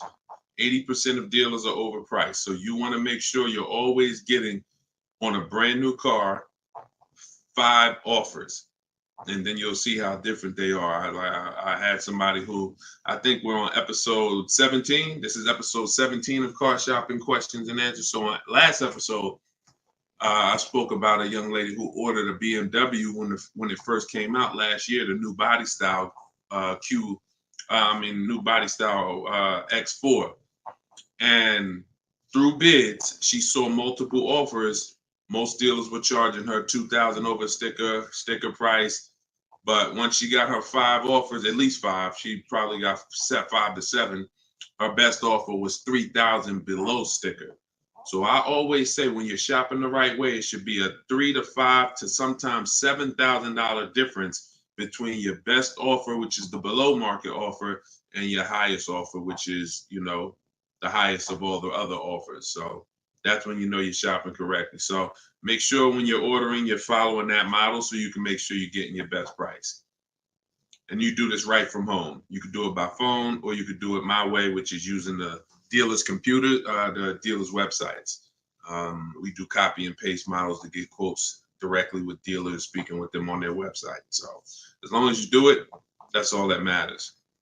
All right, great question. Shoot the next one up, Dolan. Let me open up my phone on Instagram. My phone battery is low, but hope. Okay. Yes, everybody. This is our Tuesday 7 p.m. live stream. So this is live. Whenever you guys don't see the banner above me, then that means we're absolutely live, and you can ask your questions. We rebroadcast these streams all through the day. So you can send your friends, family to them. But whenever you don't see the banner above me, that means we're actually live. So you can ask questions. Okay, go ahead, Dolan. This is from TikTok. I need a new truck. Any advice? Or the first thing, all right, I'm getting ready to tell you the first thing you think about when you are in your position. And this is the first thing that all of you should have thought about. If you haven't thought about this yet, you've already skipped something that is very important. The first step in my process is always to ask ourselves the most important question. Does anybody know? I know we may have a lot of new people on here, but does anybody know what the most important question is? It's probably going to take you too long to type it. So I just want to see if anybody knows what the most important question is. I'll give you guys maybe 5 to 8 seconds to chime in some answers. Can I afford it? That's a good one, but no, that's not the most important question. That comes a little later in the process. Come on, Benjamin, Charlie. Am I keeping the car 8 years? My man, way to go right there. DM me, man. I'm gonna get you a free copy of my book because I like that. All right, that's the most important question. Just DM me on TikTok. I can't read DMs, y'all. So if you actually have DM me, 99% of the time, I'm not going to see it because I have a team that helps me with my social media. So I'm not seeing DMs because we just get way too many throughout the day. But in your case, yeah, send me that. Yes, but that's the most important question because here's the thing. The first thing you want to think about is how long you're going to keep it because you're about to buy something that's going to go down in value. You're not going to get the most value out of it until after 7 years. that's when you're going to get the most value. Everything before that, who knows, when I break these things out, I'm showing you the depreciation curve. And this is how your vehicle is losing value. So if you buy a new vehicle, it's losing value like this. If you buy a used vehicle, it may be losing value like this, but it's going down thousands of dollars every year. So until you keep the car long enough, some of you are just not keeping your cars long enough to win, because you're turning around and replacing your cars while it's still like this. You're still losing $2,000, $3,000, $5,000, $7,000 a year, depending on the price of the car, in depreciation. Now, when you keep your car long term, you're going to beat depreciation, because eventually your car starts to, like, who has a car outside right now that's at least 8 years old? Who has a car outside right now that's at least 8 years old? Type how many years old the car is. I just want to demonstrate something, because if you skip over this, you're not going to be able to get a good deal. You can forget it. I'm telling you right now, I call this the most important question. If you get this wrong, forget about getting a good deal. It's impossible. And I'm going to explain why. This is not, if some of you are new here, I don't need to hype anything up. I love math. So I make math simple. You might not love math. I love math. And I know that when it comes to cars and buying versus leasing, it's a numbers thing. It's a math thing. And I'm telling you that if you're not going to keep your car long enough for the depreciation to level out, like you can see Chris here on Facebook, he has a car 10 years. Carlos, 10 years. Tyranny on YouTube, 10 years. Okay. Yep, I see you. Kura Cindy on Instagram, 14 years. Jeff Walkus, YouTube, 15 years. Now pay very close attention to this. You'll notice that the way the amount your car is worth today, it's going to be worth almost the same thing next year. It's going to be worth almost the same thing next year. If your car right now is worth, if it's 9 years old and it's worth $8,000, a year from now it's probably going to be worth $7,600. That's when you have beat depreciation. Tap the screen on TikTok if that makes sense. See, if your car is only losing, some of you see these answers, until you are actually keeping your car long enough. It's not about when you pay off the car. A lot of people think that that's the car is paid off. It doesn't matter. The value of the car is going down. This is why I call this the unseen expense. Depreciation is the unseen expense. And so how do we beat it? You can't replace the car in 2 years, 3 years, 4 years, 5 years, 6 years, 7 years. Can't replace it. You have to replace it either after that, or if you're not going to keep it that long, you should be shopping for a lease. And I'm going to show you the numbers before we move on from this. I'm going to make this point very clear. Now, this is step 1 in my book. This is why if you don't get this step, you cannot get a great deal on a car. So Instagram, I just want to let y'all know that if you're enjoying what we're doing, there's a button that looks like a paper airplane at the bottom of the screen. If you could hit that and just quickly in 10 seconds, tap 3 friends or 1 friend, anyone, I don't care. Just invite people over, because I know they'll appreciate it. Because a lot of you guys have friends right now that are outside in dealerships getting overcharged as we speak.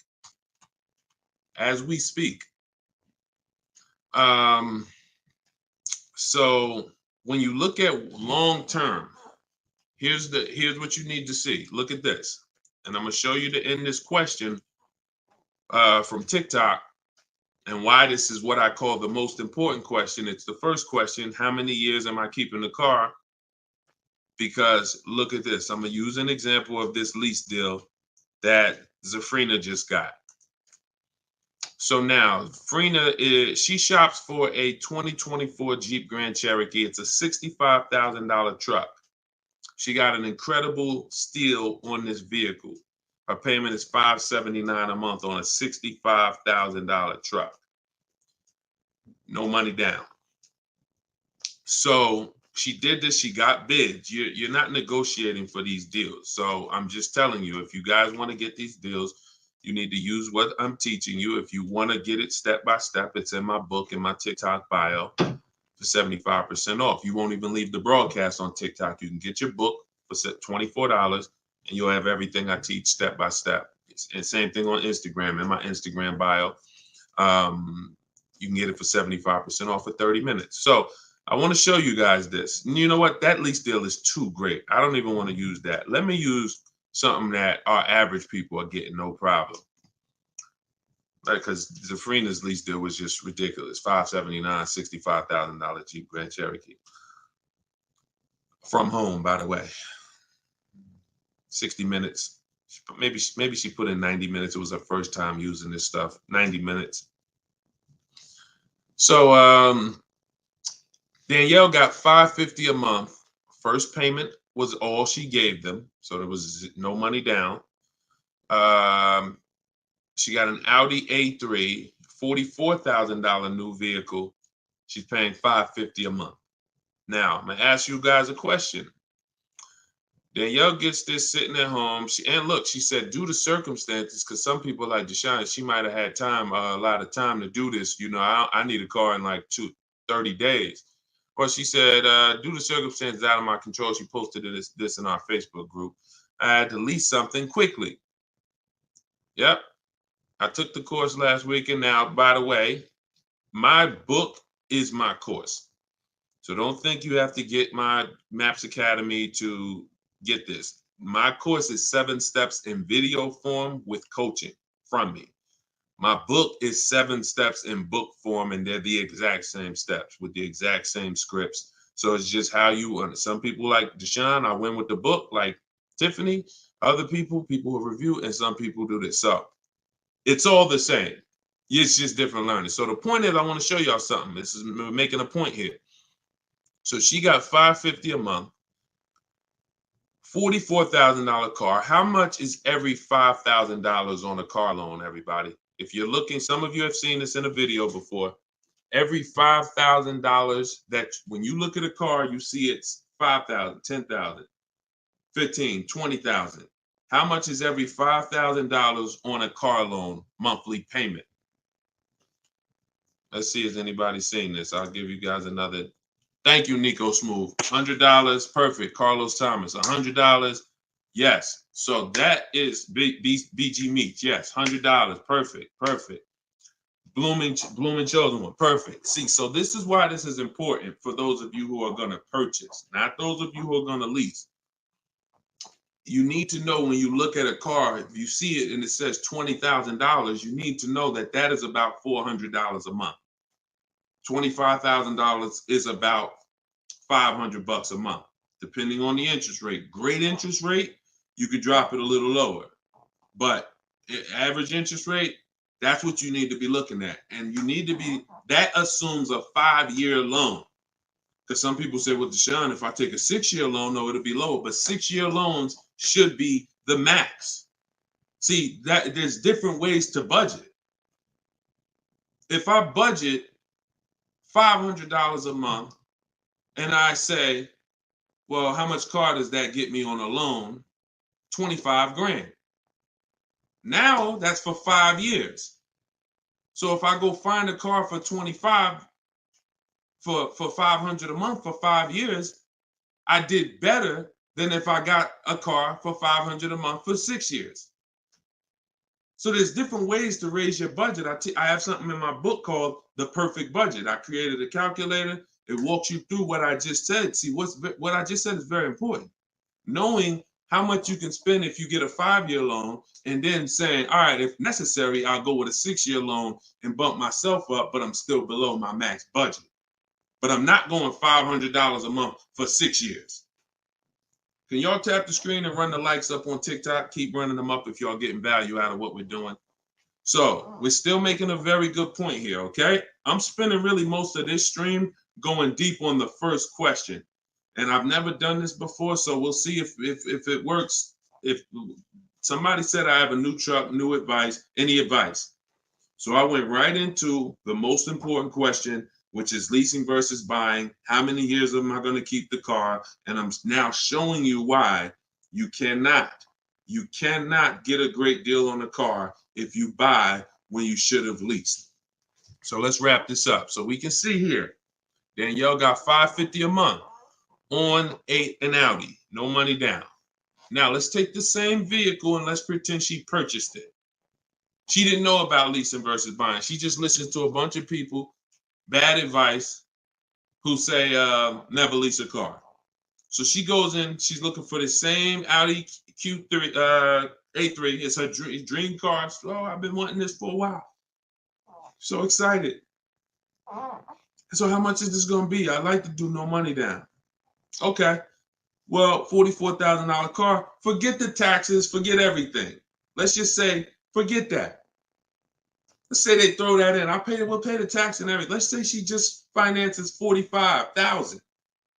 What's her payment? $900. Some of you who are in the math, you would like Deshone, yeah, $900. $900. So she drives out of there. She drives out of there paying $900 for the same car Danielle's paying $550 a month for. Now watch this. Let's just say, now I'm going to show you because I know what you're thinking. Deshone, please send my free book. Okay, I got you. DM me though. So I want to stay on topic here. All right, so let's just say some of you are like, well, Deshone, I got a great deal on my last car. I wouldn't pay the same price that Danielle could pay for. Let's say, what's an unbelievable deal on this $44,000 brand new Audi? How much discount? I'm gonna let y'all decide. I'm gonna show you why there is no way for you to get a great deal when you purchase when you should have leased. We're gonna kill this. Some of you are gonna be set free right now. So let's just say, what's a great price? $44,000 brand new Audi Q4 A3. What's just a ridiculous discount? How much off? Let's say like the best deal that you could ever think on a brand new car. Look, all right, it's taking you all a while to type. We're looking. What's up? Heck, none of y'all ever saved money on a car before? Some people, oh, Deshone, I didn't think we could get discounts on cars. All right, I like that. Nico Smooth, I like that. Let's say the person got $10,000 off. Okay?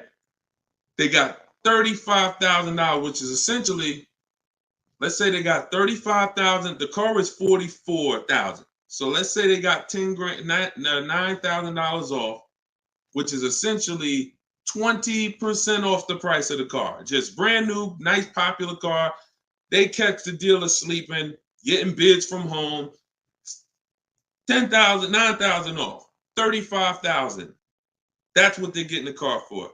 Put your taxes on there, because now we're already being super unrealistic. We're not gonna be ridiculously. Let's just say taxes are on there.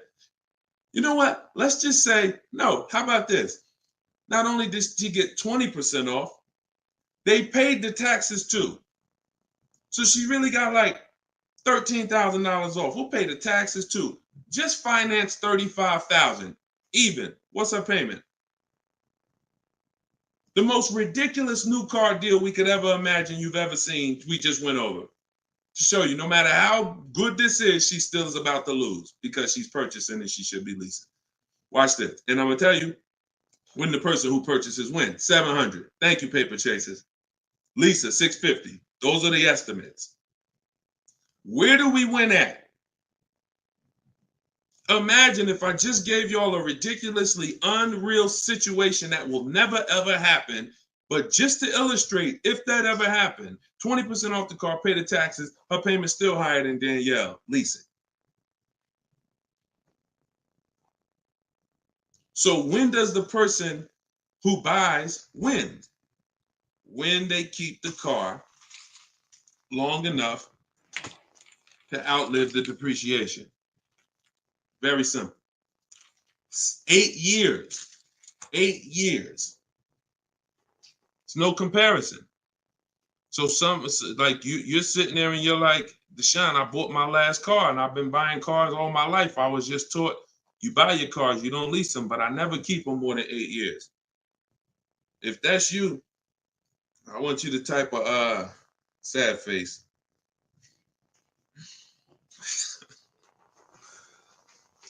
You've lost a lot of money. So what would you rather? Would you rather never hear about this, really go all your life listening to bad advice? And we might wrap this because we still got time.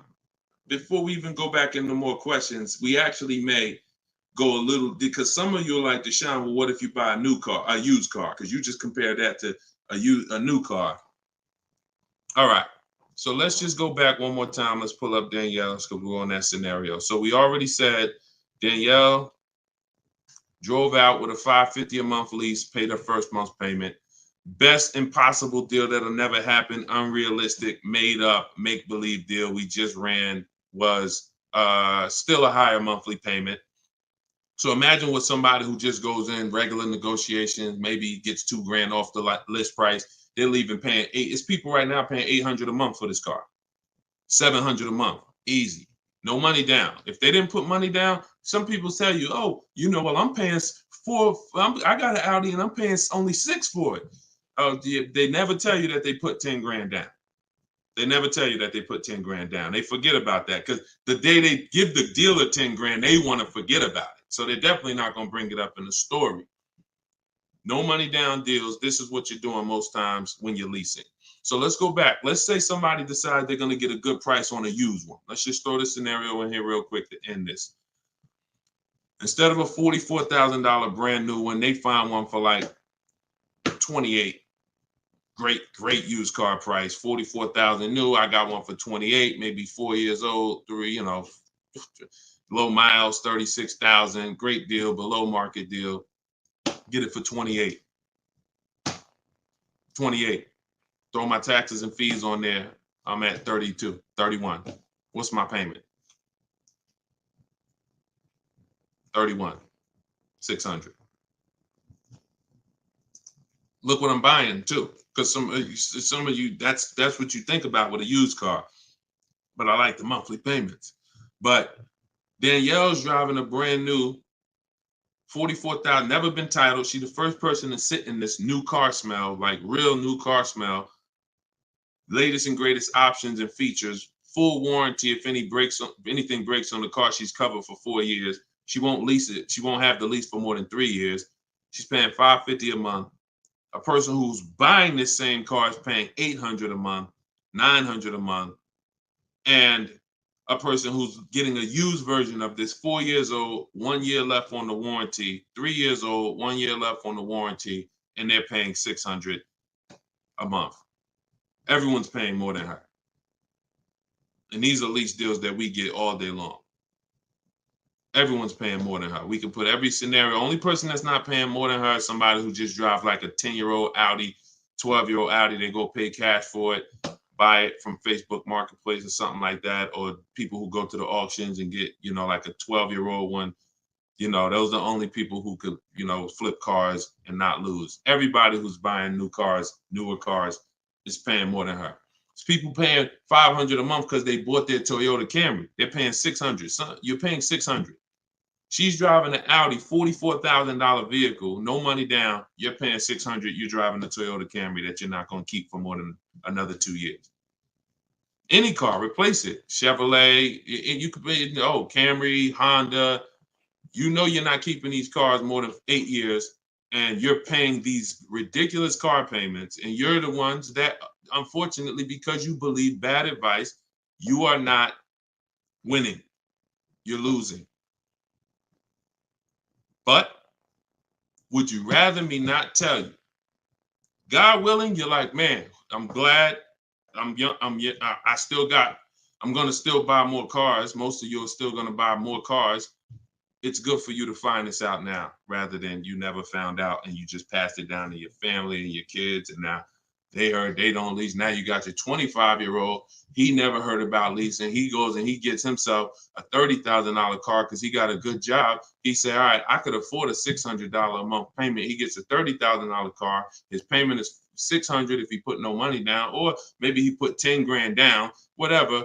Point is, he's paying between $400 and $600 a month for this car when he could be leasing a brand new version of that car for $350 a month.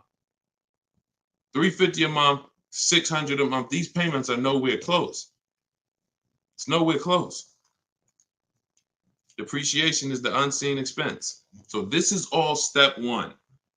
See what I'm saying? So when you're reading my book, you're going through leasing versions. I got a video on this, by the way. This is in my digital book. I'll link to certain videos to help you guys really understand certain concepts. But this is what we do. This is step one. Leasing versus buying is step one, because I know who was taught, be honest, never lease a car. Type me if you were taught never lease a car.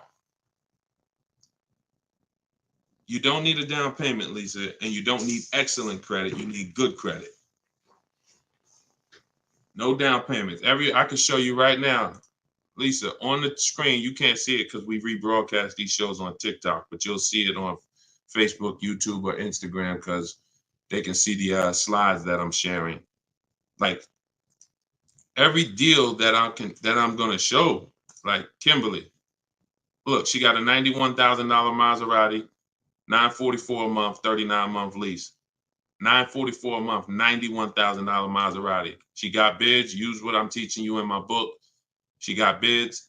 7 competitive quotes ranging from 1% to 1.8%. That's a crazy, but she saved 20 grand on a brand new Maserati. No money down, lease. Bonita, this was in the middle of the pandemic. When people were, the Kia Telluride was one of, if not the most popular SUV all through the pandemic. People were paying $800 a month, $900 a month, $1,000 a month for these Kia Tellurides. She leased one in December 2022, and she got it for $600 a month, and she gave him $600. That's all she gave him. So, ask questions. It's better to ask questions about things that, you may not understand versus making statements, because when you make statements, sometimes it can mean you're not in a full posture of learning. But I do get that you're dropping, many of you are, this is a game changer for you. This is a game changer. This is a money changer for you. My goodness, my brother who I met recently over the last year, he's a neighbor of mine and he's become a close friend. And he had a Kia Telluride, black one, just like her. Totaled it. His wife was in an accident maybe about a month ago and totaled it. And he called me and he said he had saw the 8-year rule. And he said, I'm not keeping these cars 8 years. I'm going to lease this one. He leased a Kia Telluride, and his best offer on the same vehicle he owned was under $500 a month, no money down. It was like $479, $489. He was just paying. Remember, this was a $45,000 Kia Telluride he had. His payment on that car was probably $800-900 a month. So that's his wife totaling that car ended up being a blessing. Got him out of that car. He got the lease. He got the same car, brand new one, and he's paying $300 a month less because he has correct deal structure now. This is so important. That's why I call this the most important question in my book. And this is step one in my process, is you ask yourself the most important question. So I'm going to put the banner back up for you guys on Facebook and YouTube. You can actually go to deshonsbook.com. Dolan pinned a comment in the Instagram section, in the Instagram comments. Also in the Facebook and YouTube comments, we've pinned Deshon's book. You can get your copy for 75% off. It's a digital book, so it goes to your email. Make sure you check your spam and your junk folder, but it goes there. You can get it in 3-4 minutes, and you won't pay the normal $97 if you get there before the 30-minute timer goes down. Once the time expires, the price is $97, which is the normal price, and it's worth more than that. It's worth thousands. I wouldn't price it at $97 if it wasn't worth thousands and thousands of dollars. So, but you can get it for 75% off that. You can get it for $24, if you get to my TikTok bio, my Instagram bio before the timer expires. But that's leasing versus buying. That's a quick comparison of leasing versus buying and how there's no way to get a great deal if you buy when you should have leased. No way. So some of you are going to be like, oh, well, I want to transition because I want to get out of my car that I'm financing and move to a lease. You should do that as soon as it makes financial sense. And that means sometimes you have too much negative equity. You can't move right now. So you may have to wait a year or 2 years before you can actually move over. I like that question M asked on YouTube just now. Do you value owning cars without payments? Can you throw that one up, M? Can you throw that one up, Dolan? Who was taught always pay cash for cars? Who was taught, type a $sign if you've heard or you were taught that you should always pay cash for cars. Now, I'm going to tell you, in a market like now, it's great to, all right, I see RJ Velez. Now, there's value in paying cash, and I'm going to tell you where it is, and you got to just, there's no one size fits all. See, the problem, what's been hurting you guys is because you've listened to one size fits all car buying advice. So usually whoever is giving you the advice, they're telling you to buy cars the way they buy cars. Tap the screen on TikTok if this is making sense to y'all. If y'all are following this, keep tapping the screen, running the lights up. Let me know that you're following what we're talking about. So here's what's important. If you're listening to someone who tells you pay cash for cars, buy used cars, that's because they do that.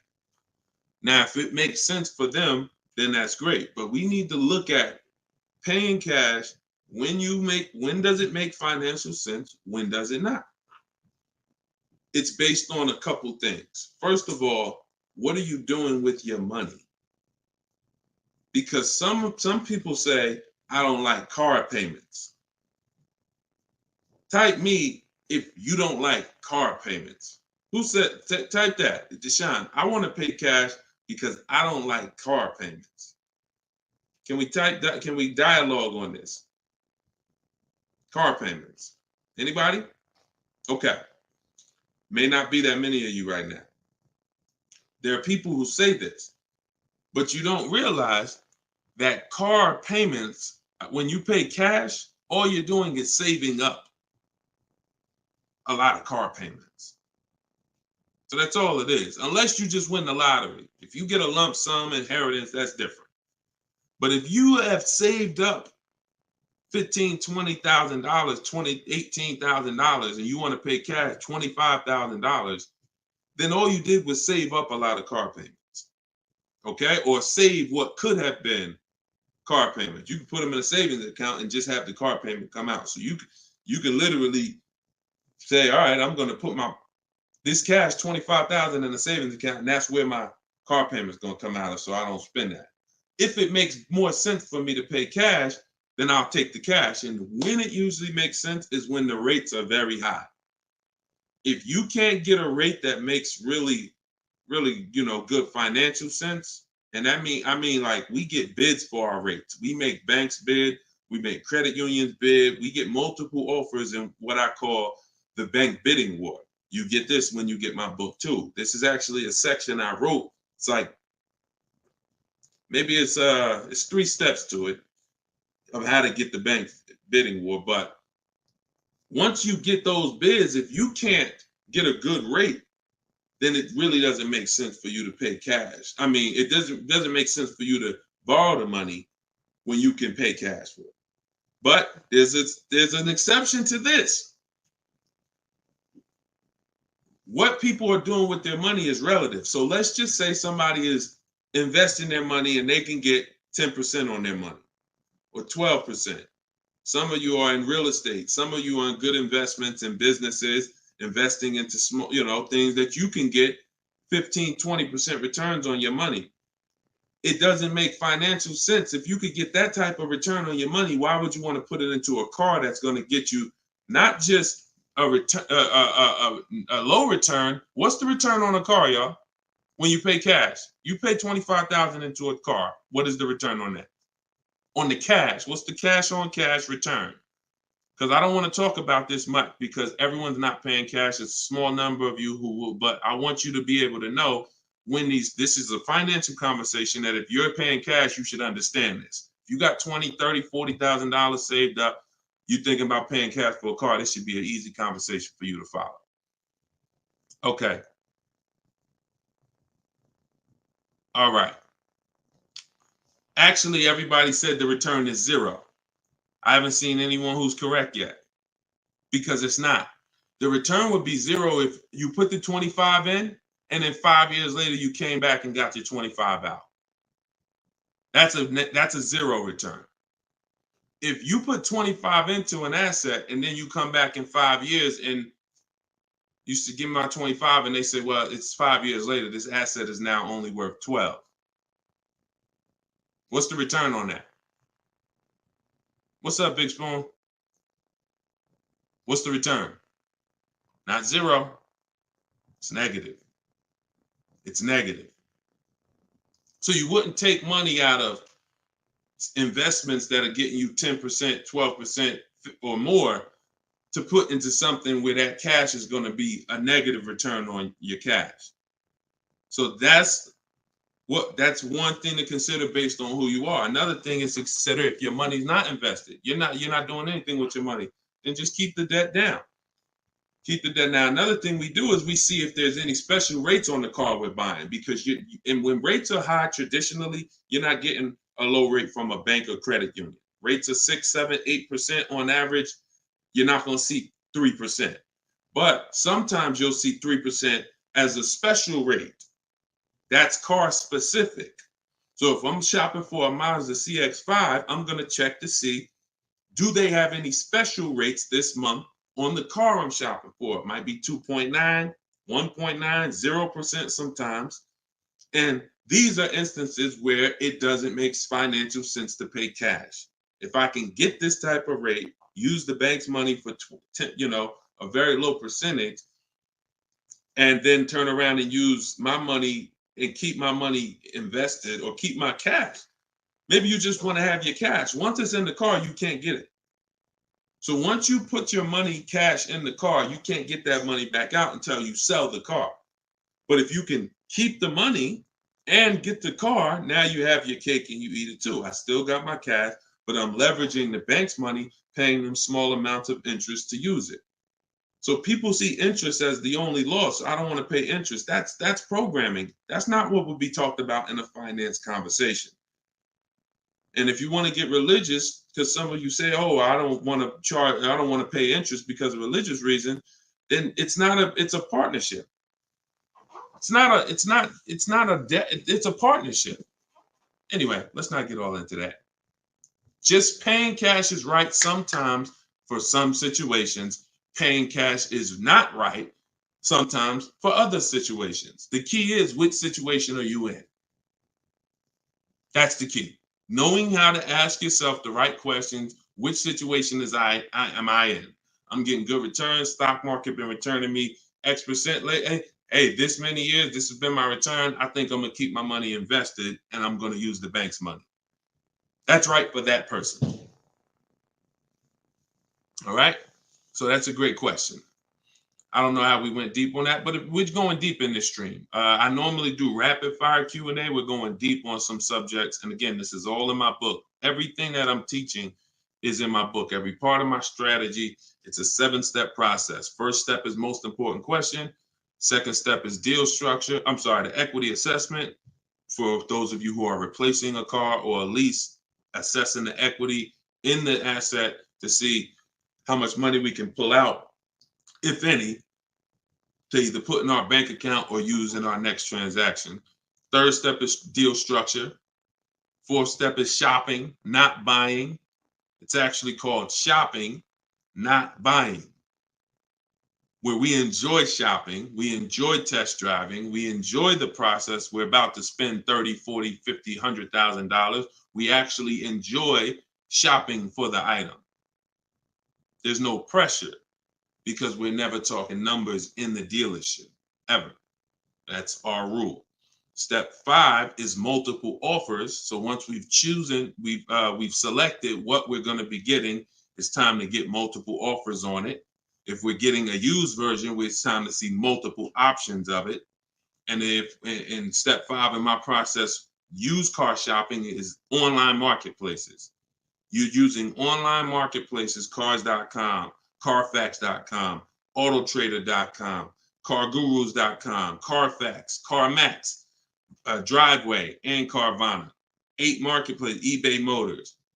See, some of you are missing great deals because you're only looking at 2 of the marketplaces. That's like you're not going to see below market deals until you can see the whole market.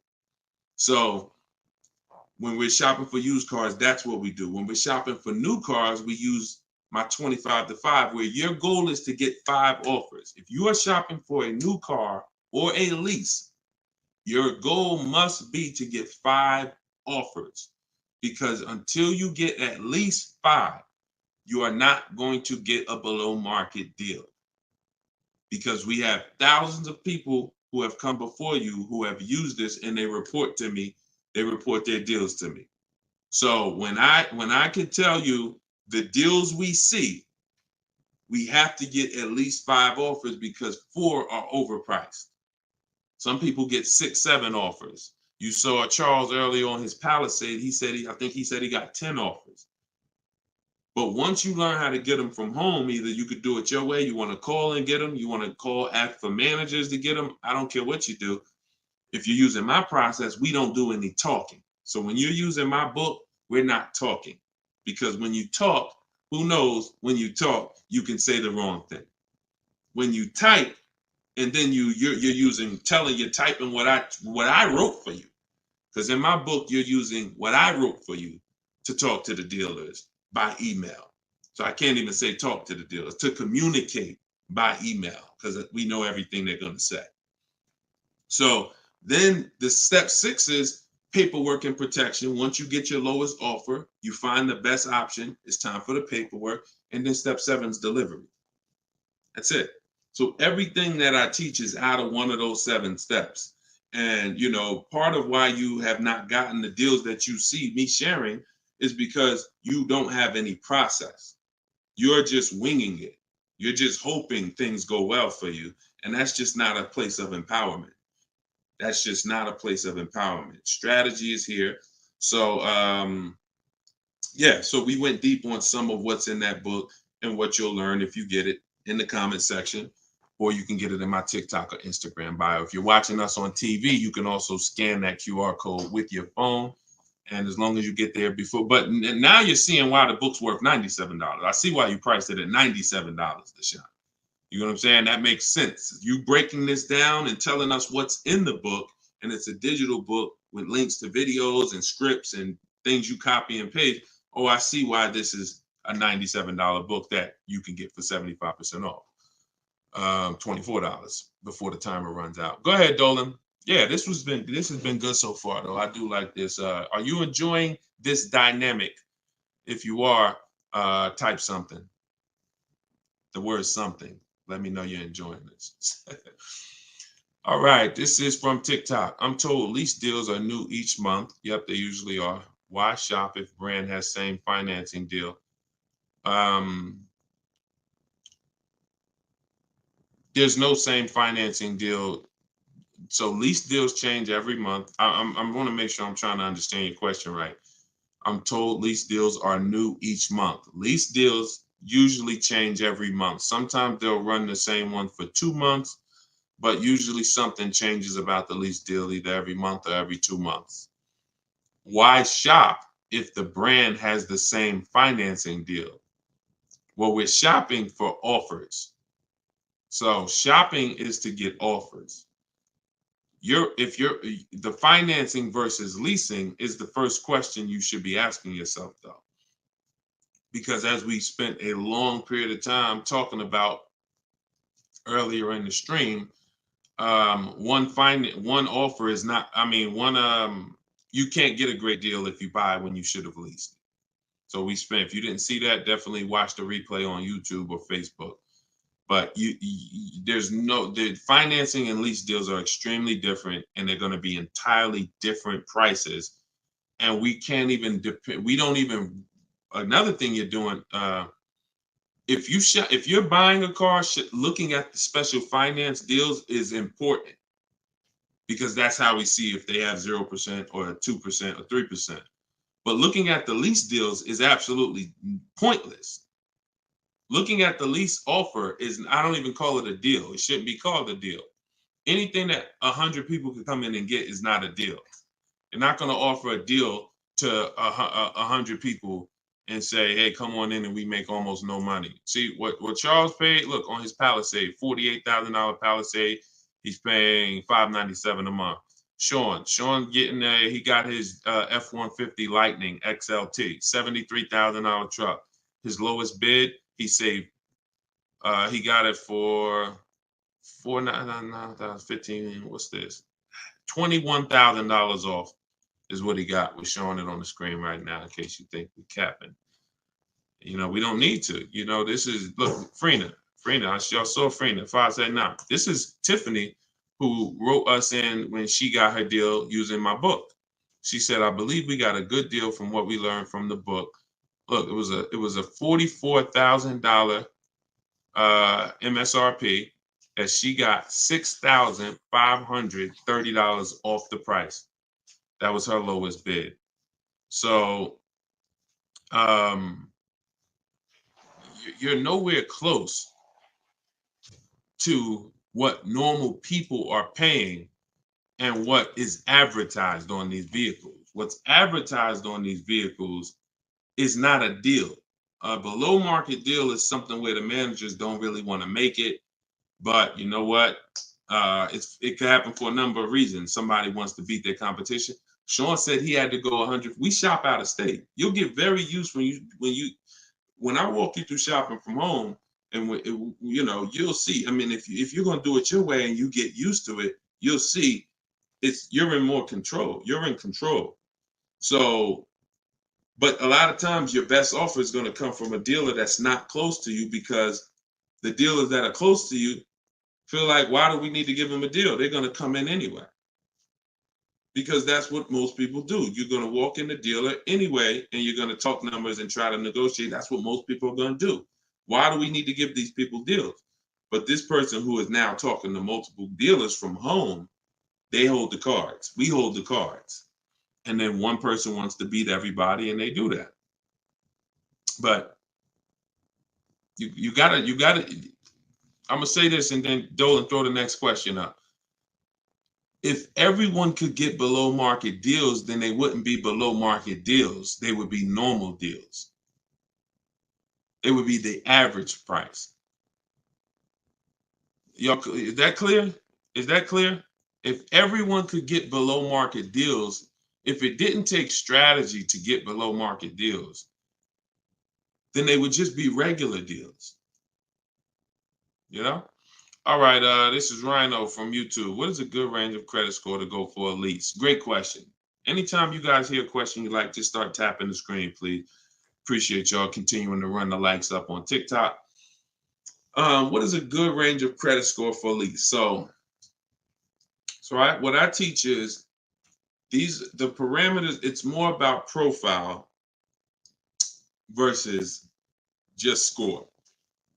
The score is one step of your profile. It's one portion of your profile, score. But you also have income. You have something I call comparable credit. I don't call it that. The bureaus call comp credit, which is you've had a car loan before. So you could have a lower than fair credit. You want to be in at least fair. If you're in the fives, I wouldn't go a lease route. I would go a different route, which I have in my book. You get a smart car, set yourself up for a lease. Not the smart car that y'all thinking of, those little ones. It stands for saving money at the right time. We get the smallest car we could get a loan on, pay the payments for 2 years, then we flip into a lease. Because again, payment history weighs very big.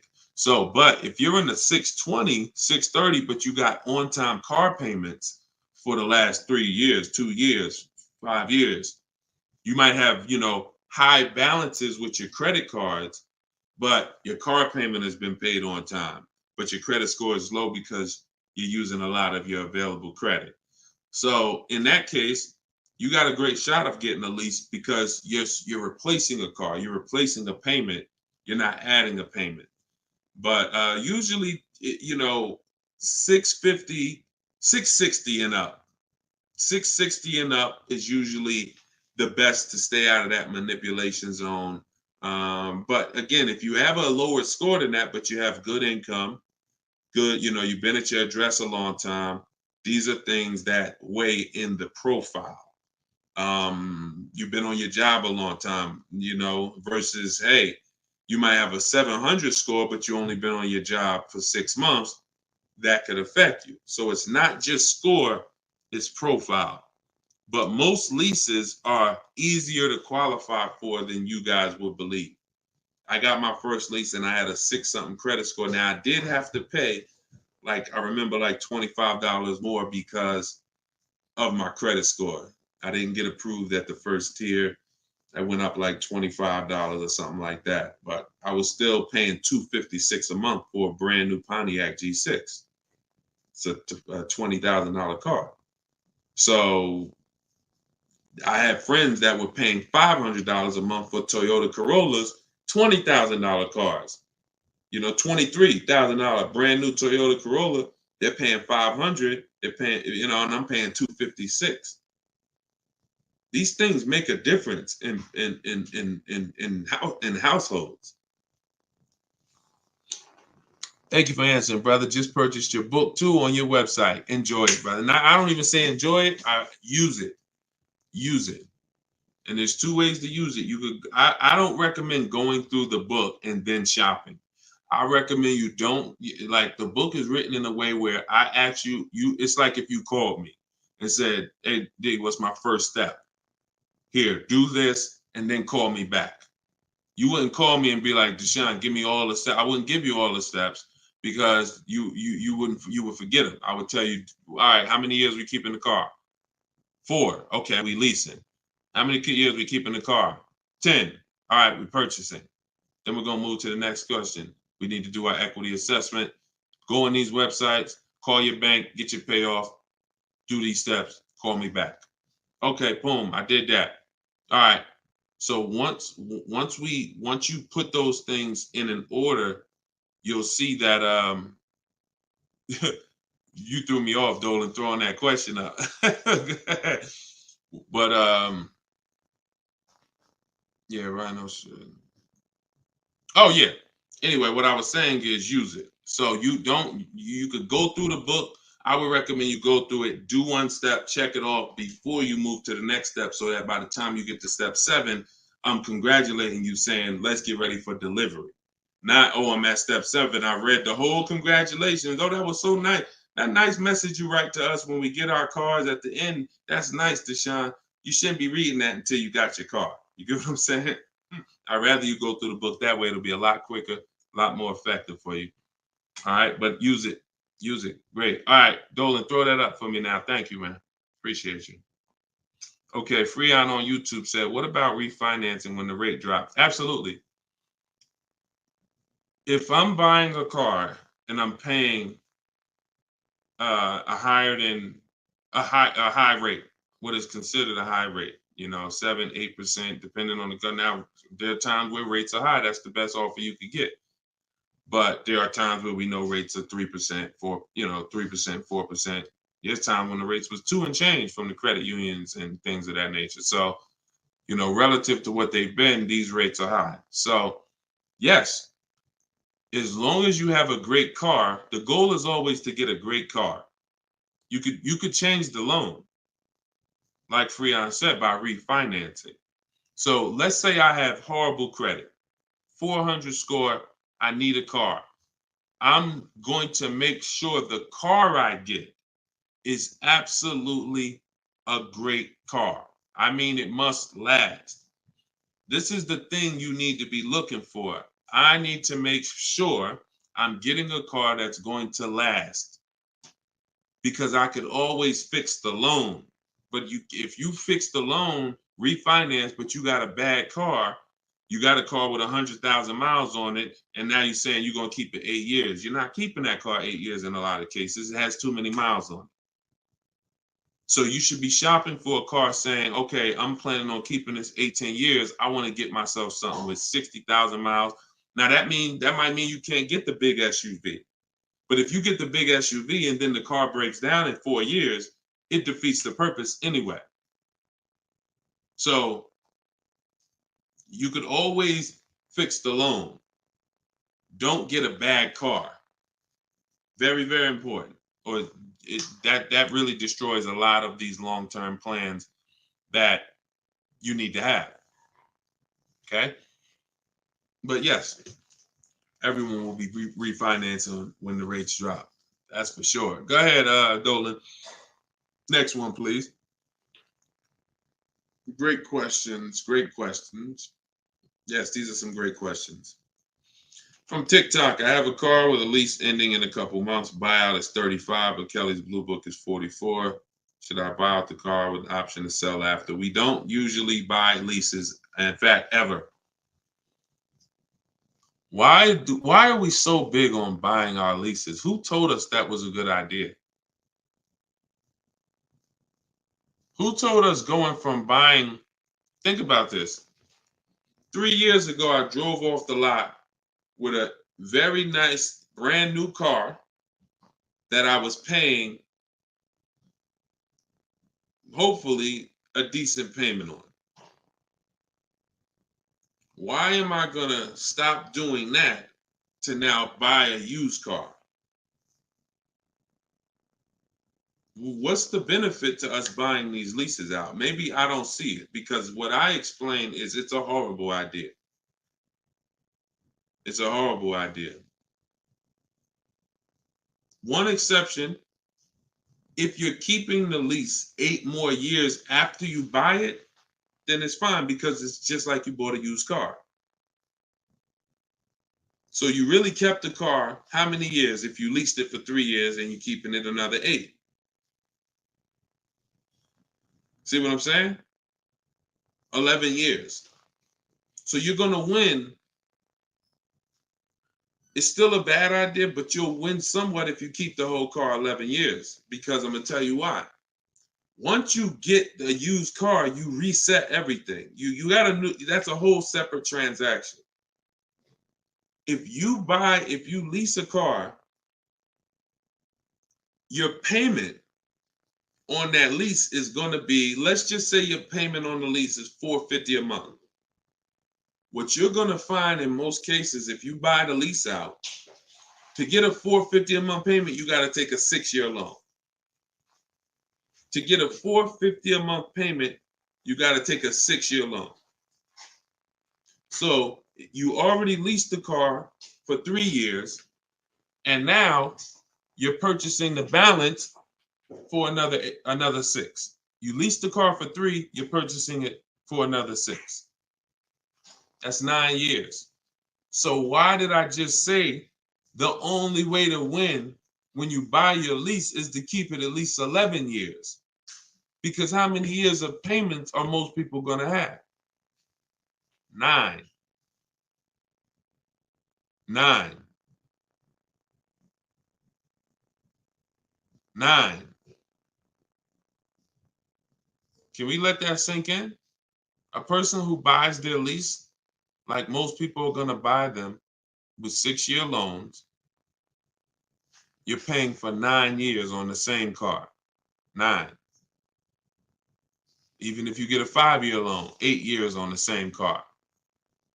So it'd be a shame to go pay 8 years on the same car and then turn around and do that all over again. So you want to keep it long enough to at least, hey, I had 2 years of no payments though. You know, I had that car 11 years. I only had 2 years of no payments on it. That's a pretty bad way to live. You're paying on 9 years old, 8 years old, you're still paying on the same car. 7 years old, still paying on the same car. This is why buying your lease is a horrible idea in most cases. From the start, you should either be leasing or you should be buying a used car. It's one or the other. and you're buying a used car that if you plan to keep it 8 or more years, you're leasing if you're not planning to keep the car 8 years. That's it. Not many cases where these make sense.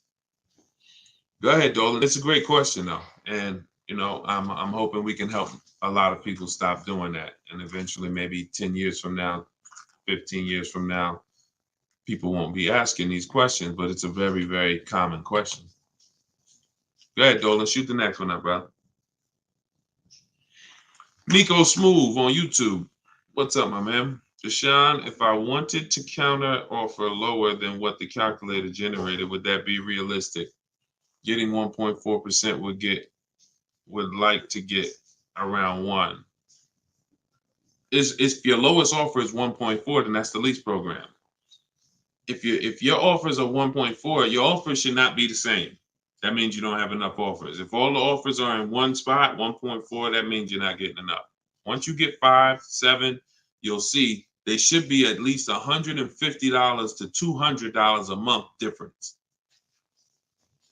That's how it should be. $400 to $600 a month. $600 to $800, $600 to $750. That's how it should be.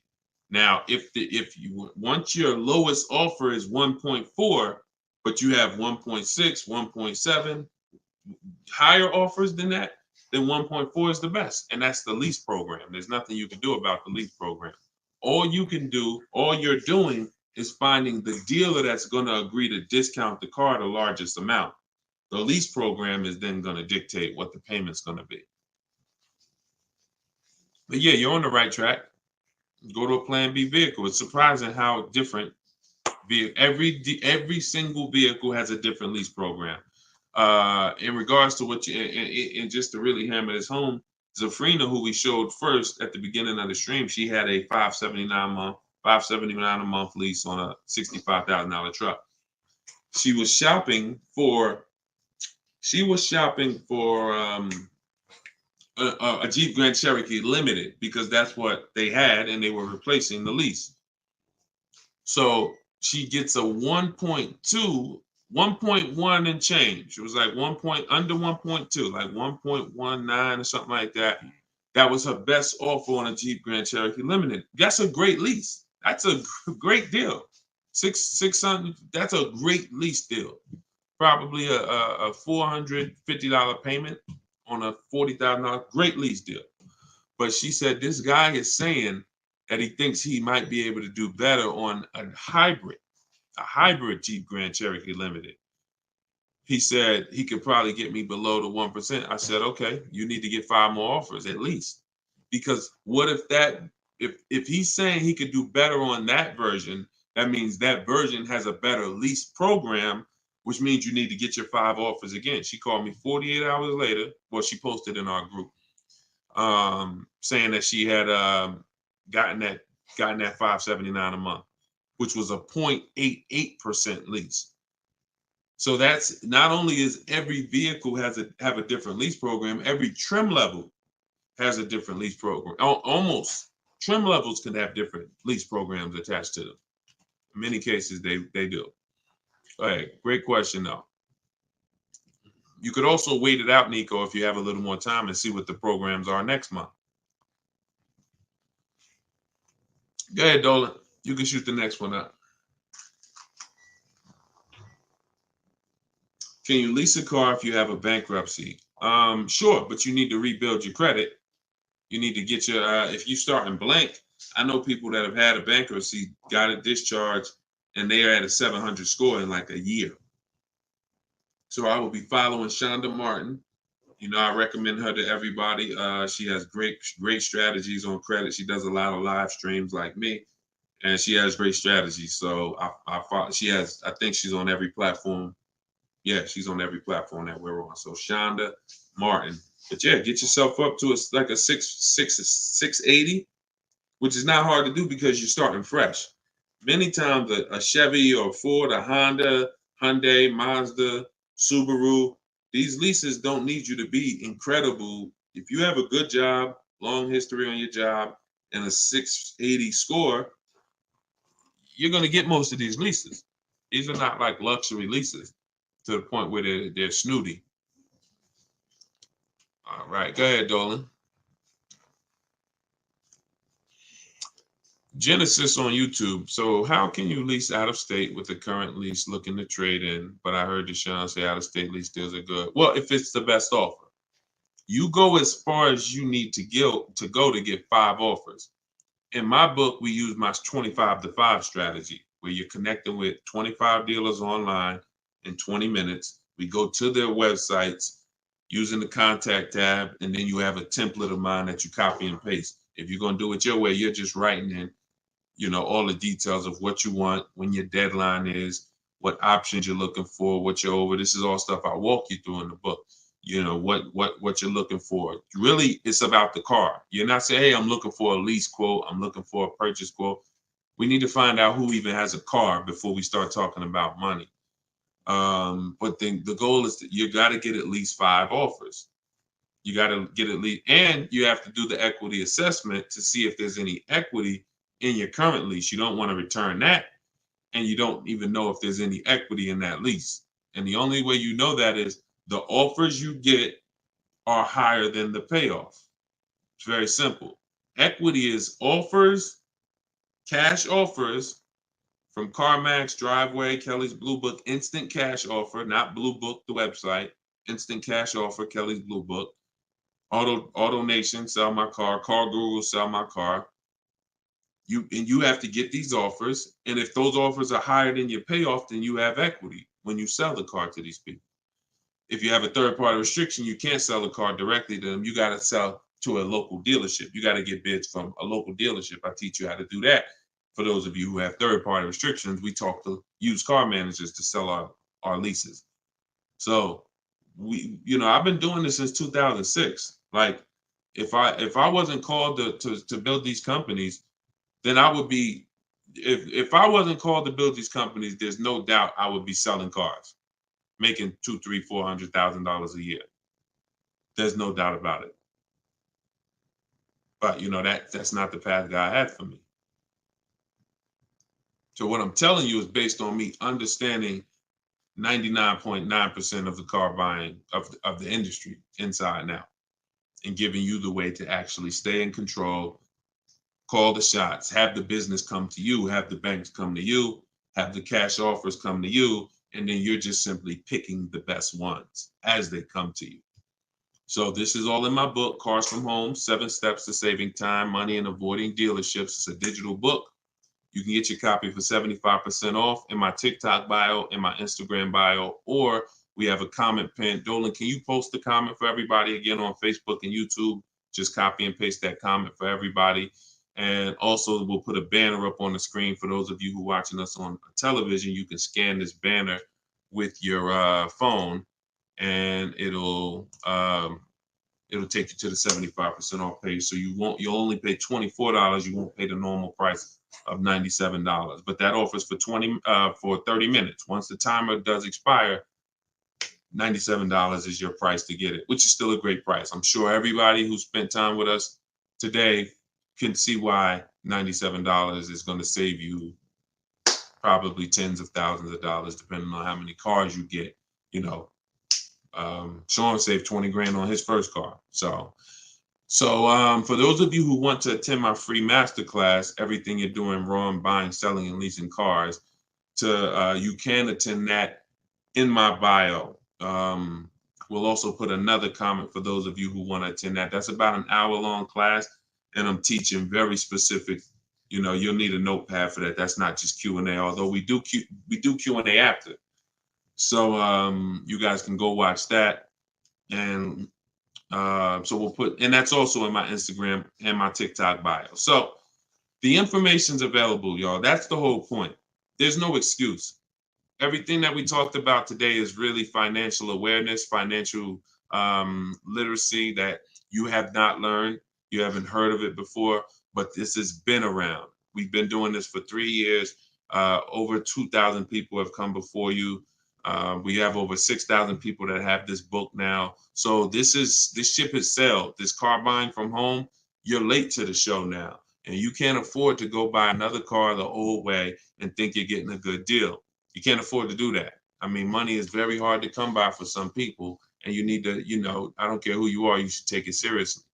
So this is why we're here. And so you can get it from my free videos, from these Q&As, in my book, in my masterclass. I don't care how you get it. You want to join me in Maps Academy and have me coach you through your car buying. I don't care how you get it. Just make sure you get it. Get in where you fit it. All right. So that was episode 17. All right. We'll see you on episode 18. God bless y'all.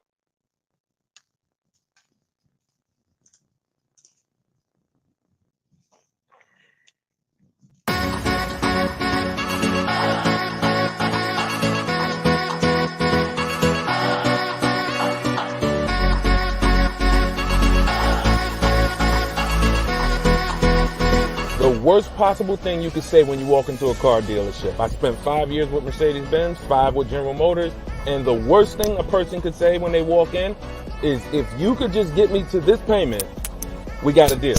So your loan's probably still like 19, which means you got to pay to get out. You're upside down. It's called negative equity.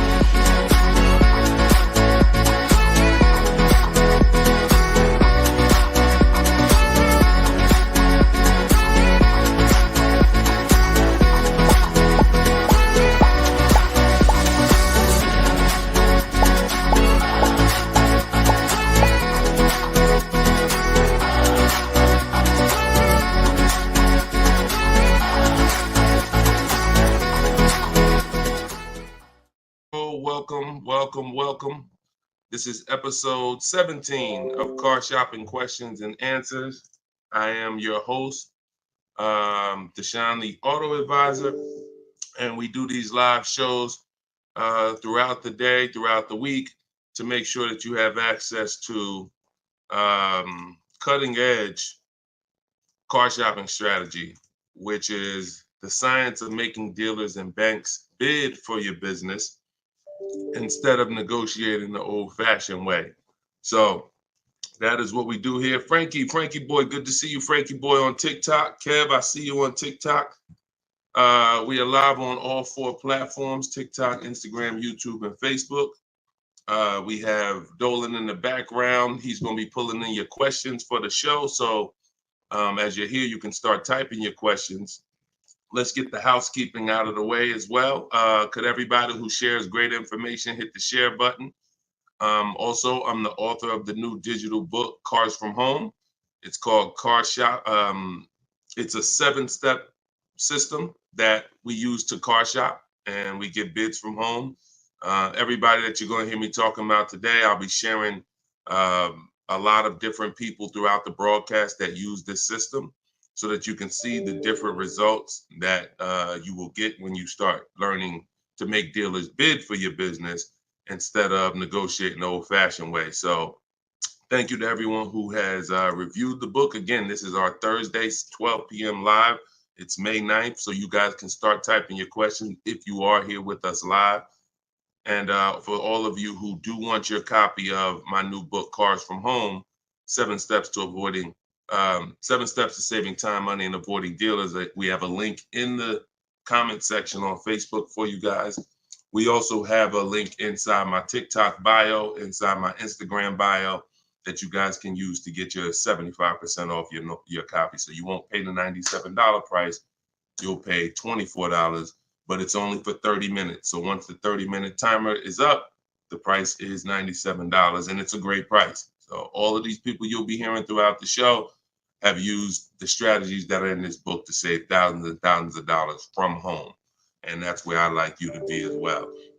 So Dolan, as you get the first questions coming in, feel free to throw them up, and we'll get right to it, y'all. Let's go. Whenever you don't see the banner above me, you know we're actually live. When you see the banner, that means we're rebroadcasting, because we do rebroadcast this show throughout the day. But whenever you don't see the banner, that means we are absolutely live. Okay, so start typing your questions. Type them fast, and we'll get to it.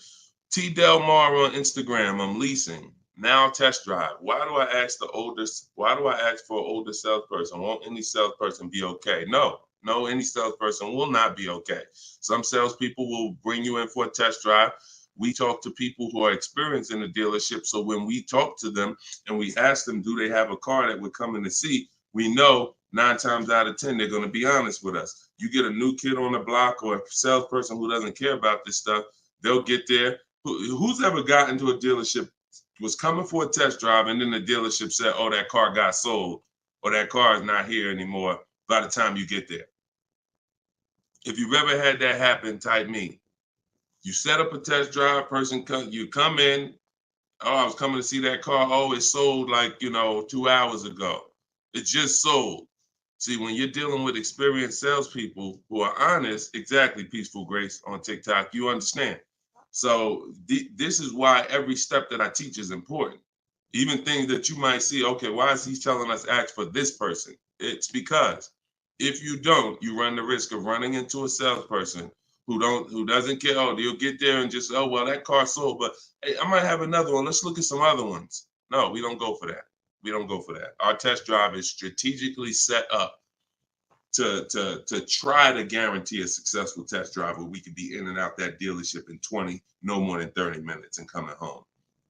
Okay, let's go. Nothing is left to chance. All right, go ahead, Dole. Let's shoot the next one and keep your questions coming, everybody. We'll try to get through as many as we can.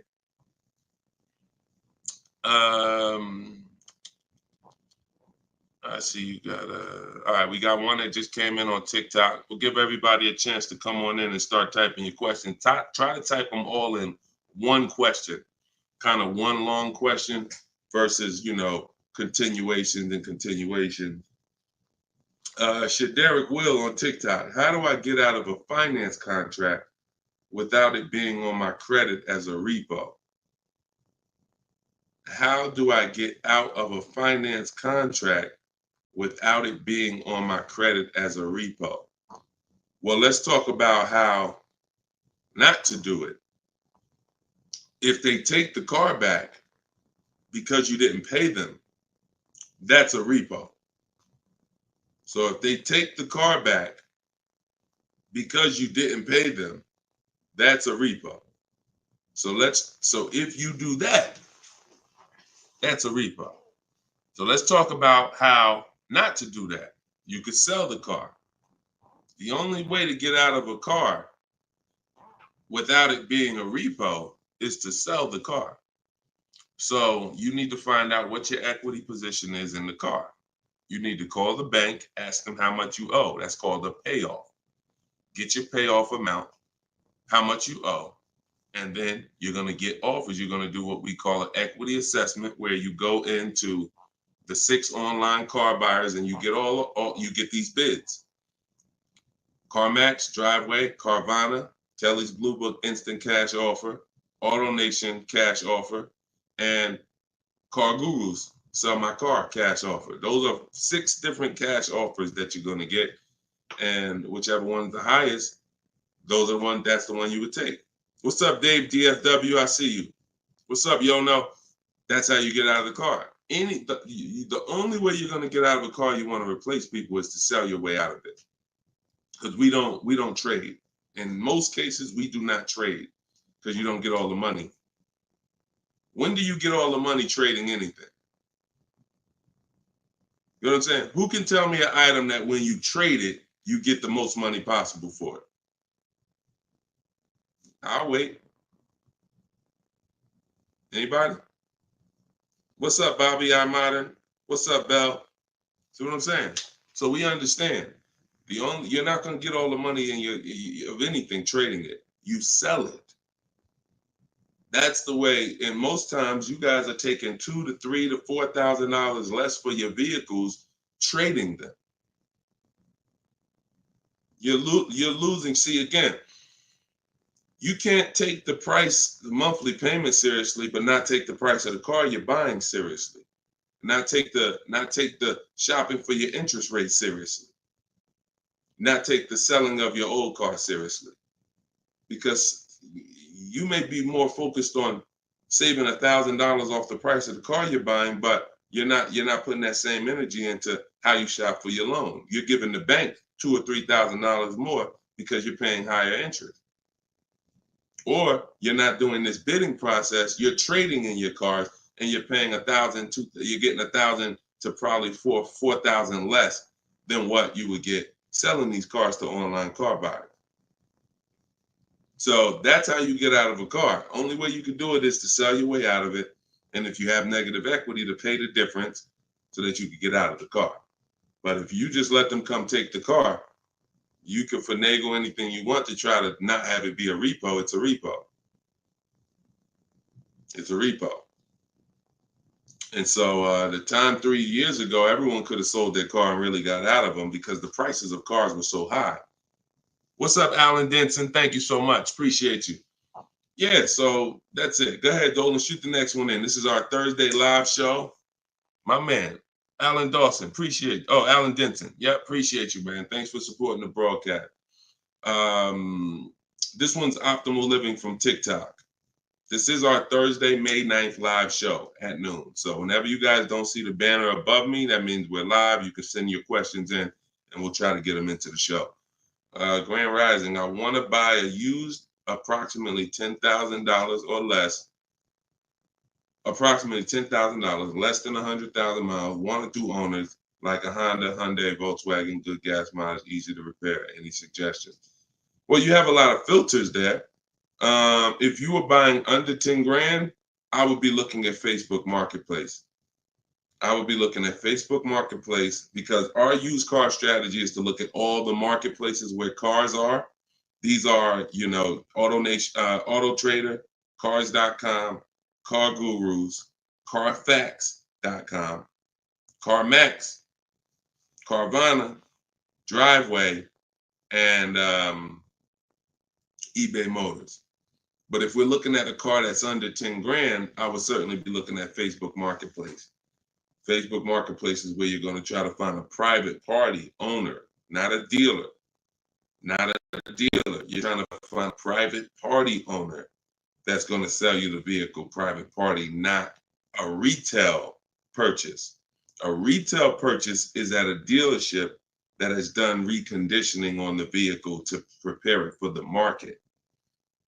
And so you're paying for that. You're paying probably 10% more for a retail purchase because it goes through the retail process. But if I'm spending under 10 grand, I'm looking at Facebook Marketplace to look at to get a private party sale where I could save probably another 10%, maybe a little more below the retail price.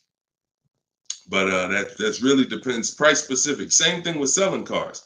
When we get our bids, if our car is worth less than 10 grand, we usually I always tell people, it's in my book, if the car is less than 10 grand, when you get your offers, you could get probably 1,500 to 2,000 more listing it on Facebook Marketplace. So if my highest offer might be for 8 grand from CarMax, everyone else is offering me 7 and 65, and I'm gonna throw it on Facebook Marketplace if I have the time, and I'll sell that car and usually get a $1,500, $2,000 above. So it's the same difference. I would shop on there if I was looking for a car under 10 grand. I would sell on there if my car was worth under 10 grand. See, when you start going with cars that are worth 15, 20,000, trying to put them on Facebook Marketplace, most of the buyers there need a loan. Most of the buyers on Facebook Marketplace need a loan. So when you get there, they're not going to be, you know, most people don't have 20 grand to bring a private party. That's just most people. So the buying pool is very small for 15 to 20 grand, 30 grand private party. But the buying pool is very big for under 10 grand private party. So you always want to go to where the buyers are, where the best opportunities are. So yeah, that's what I would be doing. Great question, Optimal Living. All right, keep the questions coming, y'all. I see Sharita said, hey, I got the book. I'm stoked.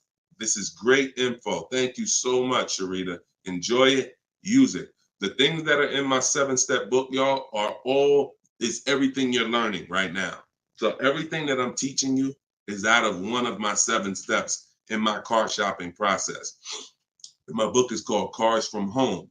So it's all designed to teach you the science, walk you through the science step by step of doing 90% of your car purchase from home, 90% of your savings are done at home, not in a dealership. The only thing we're doing in a dealership is test driving, is having our car appraised if we have a third-party restriction by a used car manager, and picking up our car if they don't deliver.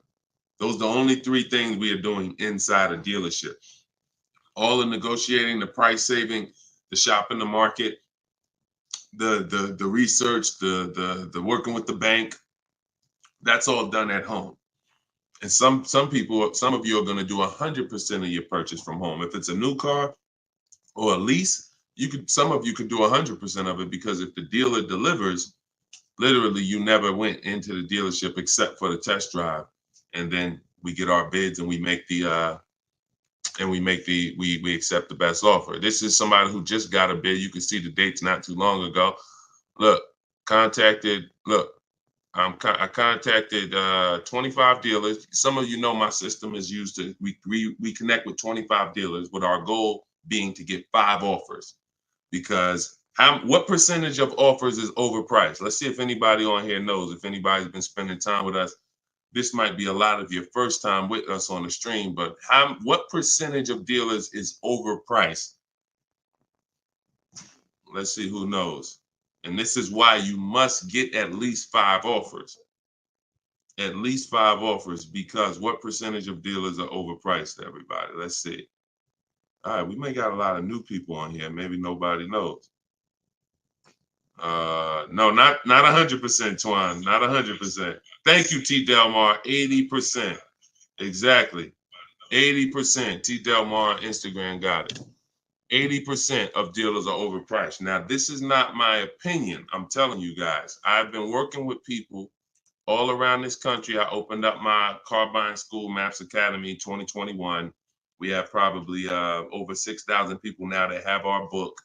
So people report deals to me. I have hundreds of people who over the years report their deals to me. And that's what we see. We see 80% of the quotes we get are higher than the best quote. So when you get your 5 offers, one of them is going to blow the other ones away, but the other ones are going to be significantly higher. And when you look at somebody like this is Teddy.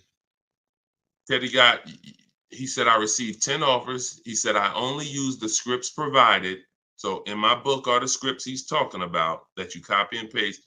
This dealer's initial quote came back at 937. Using the counter offer calculator, which you have in my book as well. Using the counter offer calculator, I countered at, I closed on this, wait, hold on, I can't even read. I closed on this 2024 BMW i4.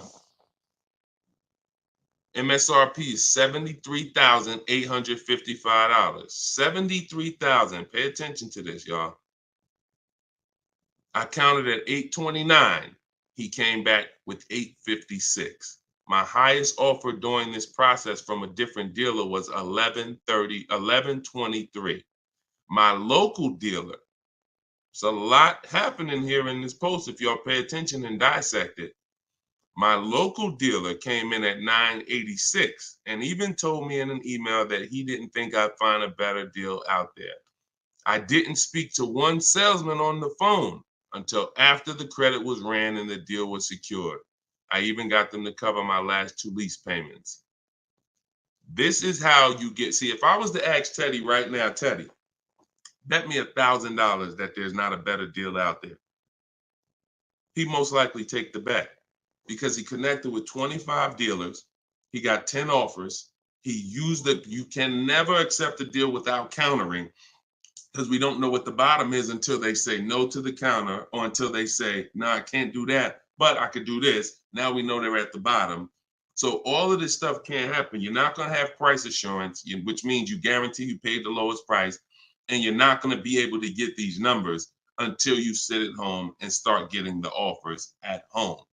It is impossible to get these types of numbers, this type of confidence, this type of assurance walking into one dealer. Even if you got a good price, there's no way you even know it's a good price. until you have enough offers to know this one right here is the best offer. He might have thought his local dealer was making him the best offer at 890. What did he say? His local dealer came back 986, because remember he has other offers that are 1100. But if he accepts that offer, he's never pulling away in this BMW for $856 a month, a $73,000 vehicle. Now, again, I'm gonna ask y'all before we pull up the next question, and we are live right now. It's Thursday, it's May 9th, and this is our 12 p.m. show. Once again, I'm gonna ask y'all a question. When you look at what he's paying, some of you have seen every $5,000 on the price of a car is how much a month? Every $5,000, because this is a $73,000 car. Now I'm going to talk to some of you who don't understand leasing, some of you who are taught you always buy your cars no matter what, and I'm going to show you what this car would have cost him monthly, if he didn't know that leasing was better for him because he doesn't keep his car 8 years. Thank you, Gerard Young. Every $5,000, Gerard just answered. Emo also answered it on YouTube. The question was, every $5,000 on the price of a car is how much per month? Approximately $100 a month. So when you look at a $20,000 car, automatically you should think $400 a month. You're looking at a $40,000 car, that's $800 a month. You're looking at a $50,000 car, that's $1,000 a month. 5 years on a 5-year loan. You're looking at a $70,000 car, y'all. That's $1,400 a month. $1,400 a month. His car is $73,000. Not to mention, there's people right now that are driving this same exact car Teddy got, same exact BMW, $73,000. They're paying $1,400 a month. He's paying $856. Are y'all getting this? Are y'all getting this? So my book is in my TikTok bio. Click the link there. You can get it for 75% off. You won't pay the normal $97. Go ahead, Dolan, shoot the next question up. Instagram, you guys can go to my Instagram bio and get your copy for 75% off. And it is a step-by-step formula for how to get these deals. That's everything I talk about on these shows. Go ahead, Dolan. Shoot the next one up. Leo, I've been selling cars for 20 years. This young man is speaking the truth. Man, I appreciate it. See, and this is what the 20% of dealers do. The 20% of dealers have no problem, admitting the systems that we teach are better. Because we're not trained as car salespeople. Sometimes you think car salespeople are really trained. The only thing we're really trained on is negotiating and how to get you to say yes. We're not trained in finance, not trained to teach you about leasing. We're not trained to teach you about negative equity, depreciation, all this stuff that we should be trained on, because you're buying a depreciating asset. We should be telling you, listen, based on our financial training, if you're not keeping your car 8 years, your best option is going to be to lease. Because when you buy your car is going to go down in value so much over the 5 to 8 years you have it. If you turn around and replace it, you're going to lose all that money. Your car is going down in value way too much over 5 to 8 years for you to turn around and replace the car right after that. You need to keep it after that. That's when you keep it. 8 years of that's when you keep it, because now you're like, man, I put all this money in this car. Yes, it may not be worth what I bought it for, which was $40,000 8 years ago. It might only be worth $10,000 today, but I'm gonna keep it now because 3 years from now, it's gonna still be worth probably $8,000. It might be worth 10 today, but because it's 8 years old, in 2 more years, it'll be worth $8,000. I'm not losing that much money anymore. You are not winning with buying cars until the car is not depreciating that much anymore and you still own it. Okay? If y'all clear with me on that, just tap the screen. Run the lights up on TikTok if y'all are getting what I'm telling you. If you're getting what I'm telling you, hit the like button. If you're on Instagram, if you're on YouTube, if you're on Facebook, hit the like button if you're clear on what I'm telling y'all. All right, let's move on to the next question, Dolan. Okay, I like to make sure you guys are actually following the conversation. So you have to actually respond and let me know you're following it when I ask you a question. All right, this one's Glenn over on YouTube. If your car lease is up in 6 months, how do you go about trying to sell your lease? Well, the first thing you're going to do, first of all, this is a great question. Glenn said, how do you sell your lease? Now, step 2 in my process. It's called the equity assessment. My book is called Cars from Home, 7 Steps to Saving Time, Money, and Avoiding Dealerships. Step 1 is the leasing versus buying question. Step 2 is the equity assessment, which means if you have a car you're replacing, we got to get the most money for it. And that's never going to be with a trade. So we have to see, is there any equity in our lease? Now, we are not assuming this. We are going to do this process and see, because some leases have no equity. Some leases have a good amount of equity. Like, hold on, I just had somebody write me talking about equity they got in their lease. Hold on. Didn't talk to, I think it was this person. Oh, but I cut off their post. Somebody said they just got $4,000 here, and I always like to say this. I always like to show this stuff so people understand. You know, we operate with documentation. So when you are getting how you determine if you have equity is with cash offers, not with algorithms. Kelly's bluebook.com. Blue Book says my car is worth this. That means I have equity. No, Blue Book doesn't buy cars. So what you want to do is you want to determine if you have equity by calling your bank. You're going to get your payoff, which is how much you owe. And then you are going to go on the websites that I'm laying out for you. It takes you 20 minutes. If you can't take 20 minutes to go on a website to fight for your money, you don't deserve it. You're going to CarMax, you're going to Driveway, you're going to Carvana, you're going to Kelly's Blue Book Instant Cash Offer, where they connect you with a local dealer to get a cash offer. You're going to Car Gurus, Sell My Car, and you're going to Auto Nation, Sell My Car. And that's going to give you up to 6 offers. And if you have a lease, you need to ask your bank, do you have a third-party restriction?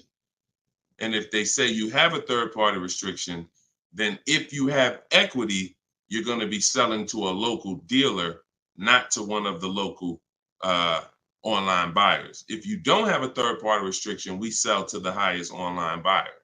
If you do, we sell to the highest bidder among used car dealers. So it's just simple. There's different processes.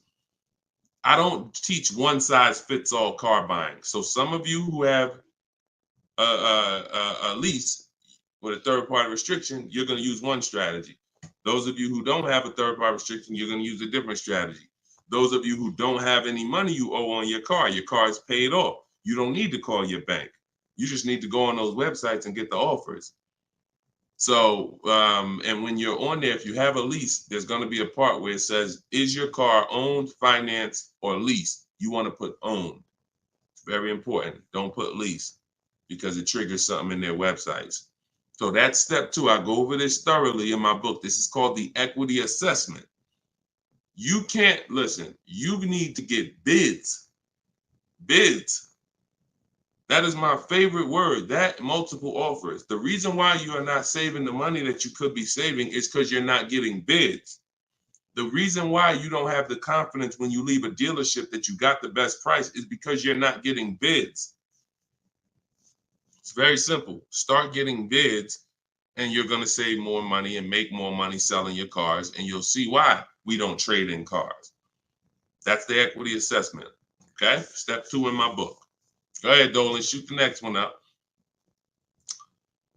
All right. Yep. Wanda said my last lease had 5,000 in equity on TikTok. Amen.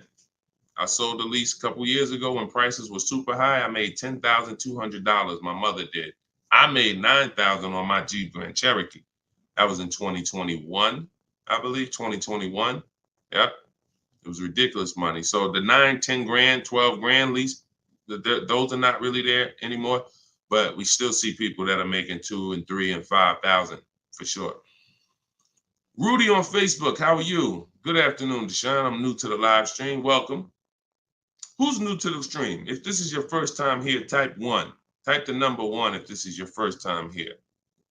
I'm looking for a 2020 SUV, Mercedes GLB 250, 4MATIC, less than 20,000 miles. Drives over 120. I see you, Yvette. Drives over 120 miles daily. We have been looking in different car websites. Still haven't found one that matches our max of 30K. Any suggestions? We live in New Hampshire. We've been looking in Massachusetts as well. Should we be expanding our searching area? Thank you for your help and keep up the great work. Absolutely. Yes, you should be expanding your search area. If you're looking for a 3-year-old vehicle with less than 20,000 miles, right now, you know, you got to look at the age of the car. When you're searching for a used car, you got to remember a car comes out the year before the year we're in. So if a car is a 2020, it was released in 2019, most likely, which means you're calculating the age based on then. So if you're looking for a car that was released in 2019, and right now we're in 2025, you're looking at a car that's 6 years old. If you're looking at a car that was released in, 2022, and we're in 2024, then it's 2 years old. So you need to look and say, okay, how old is the car I'm looking for? And then we can look at the mileage. Because if you're looking for a car that's 4 years old, but you're looking for it to be driven 20,000 miles or less, that means you're only looking for a car that has a 5,000 a year average. That's going to be very tough. I like to go with it. I like to look at 10,000 a year, and then I like to go to 12. Now, we're talking about how we expand the search of our used cars, because the whole goal is to expand the search slowly. So if you were looking at the 2020, 20,000 miles, now go up to 30,000 miles. I would go up to 40,000 miles, because 40,000 miles still means it's driven lower than average. Just to show, so average miles is 10 to 12,000 miles a year.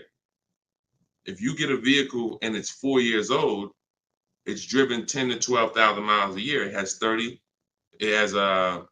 really under 40,000 miles on it.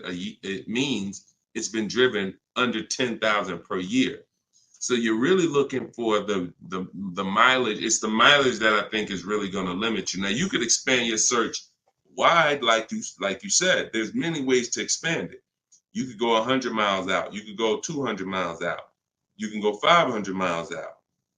So but you could also expand the search by lowering the mileage threshold and saying, all right, I'm looking for something that has, under 40,000. If it has 36,000, 38,000, 30, I'm good with looking at those. And I think that's going to give you a lot more options, considering how old the car is and how many miles you're looking for it to have. That's way, way, way, way, way below average driven miles. Way, way, way below. And when you have just, you're looking for a car that's only been driven 5,000 miles per year, you're going to have a harder time doing that than looking for a car that's been driven 10. So once we do that, we're still narrowing it down in other ways. Carfax title history, service records, accident history, verifying there's no fake fees. So we have other narrowing down processes. Then we get the new window sticker to make sure, because you can't know you paid a great price without knowing what the original price was. Who's bought a used car in their life? Type the letter U. Type the letter U, and I'm gonna tell before Dolan pulls up the next question, I want to make a point here to how just not having strategy, you guys are missing the things that you should be using to determine if you're getting deals. Yvette, you, I see you. Okay. Richard on Instagram, you, I see you. Leslie on TikTok, I see you. Alex, I see you. Derek, I see you. Harold, I see you. Kathy, I see you. Okay, so let me show you something. When I was buying my Infiniti truck, all of the trucks we were looking at were white. All of them were priced between 30 and 32,000 as a used vehicle. 30 and 32,000. So if I narrowed it down, the top four I was looking at, they were all white, black inside, between 30, 32,000 price.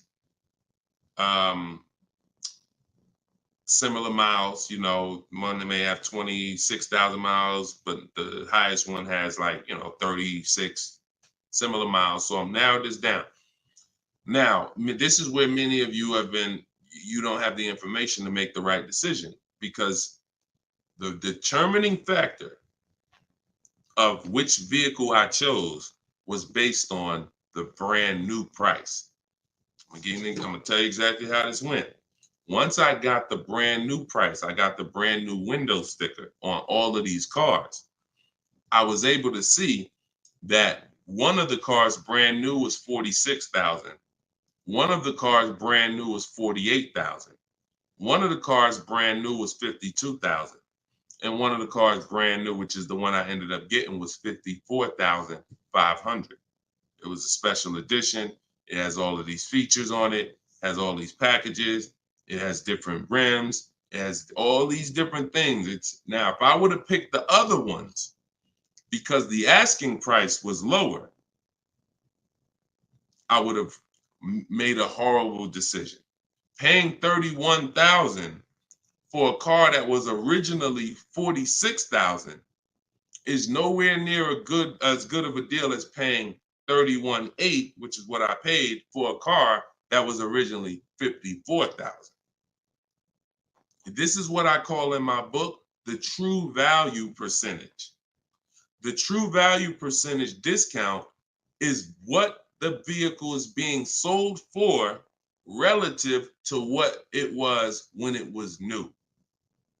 So picture this, if the vehicles that I was looking at would have only had the true value percentage discount on them, it would have made it even easier for me to choose, because the one I picked would have said 42% off the brand new price. The ones that I didn't pick would have said 38% off the brand new price, 36% off the brand new price, 32% off the brand new price. So when I look, true value percentage is literally that. And that is something we created. See, a lot of what we teach, we didn't learn it, we created it. So you are getting things that, why can't I find what Deshone teaches in other places? Because God had me create it. So you're not going to find it from other people. You're not going to find the 8-year rule for leasing versus buying or other people. You're not going to find the 1.5% rule for bad lease deals with other people. You're not going to hear them talking about this true value percentage discount when we're looking at used cars, because we created all of this stuff to regulate the industry for people who will use it. So if you guys want everything I teach in one spot, you can go to my TikTok bio. As long as you get there before the 30-minute timer goes down, you can get your copy of Cars from Home, my digital book, for 75% off. Go there. You won't even leave the broadcast. Get your 75% off. It'll be in a few minutes, and you can use this stuff for the rest of your life. Same thing with Instagram bio. And if you're on Facebook or YouTube, we have a comment in the comment section for you guys to get your book there, and you can use it. And if you're on a TV watching us, then you can just scan this QR code with your phone, and you can get your 75% off. $97 is still a great price, even if you missed it and suffer. Get your book full price. If you missed the countdown, that's fine. But the money that you're going to save is going to be dramatically multiplied versus what you spend on this book. Okay, Dolan, shoot the next question in, y'all. We are live. This is our Thursday, May 9th show, 12 p.m. So whenever you don't see the banner above me, that means we're actually live, and you guys can type your questions and we'll try to bring them onto the show.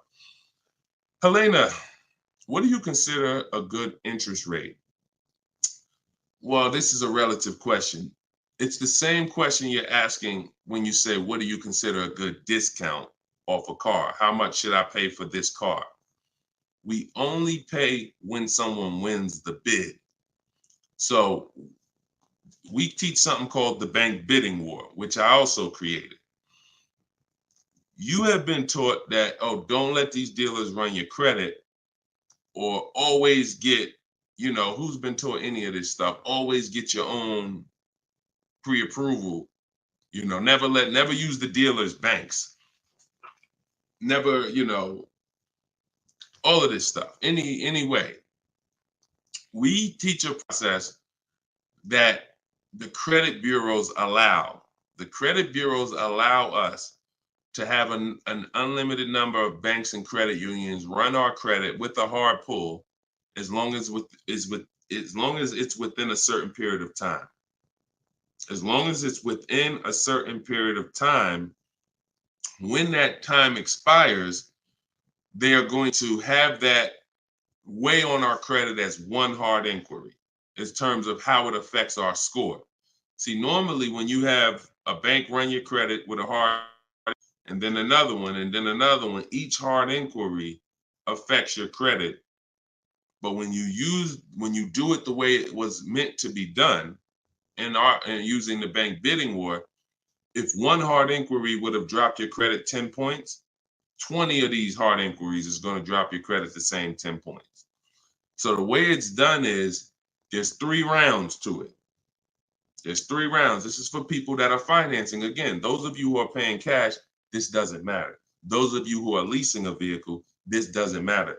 That's why having access to car buying advice that's not one size fits all is what you need.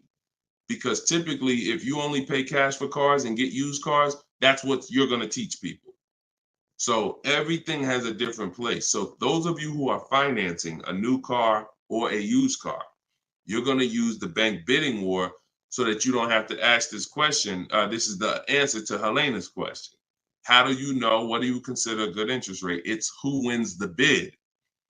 So there's 3 rounds to it. The first thing we're going to do is see, are there any special interest rates on the car we're shopping for?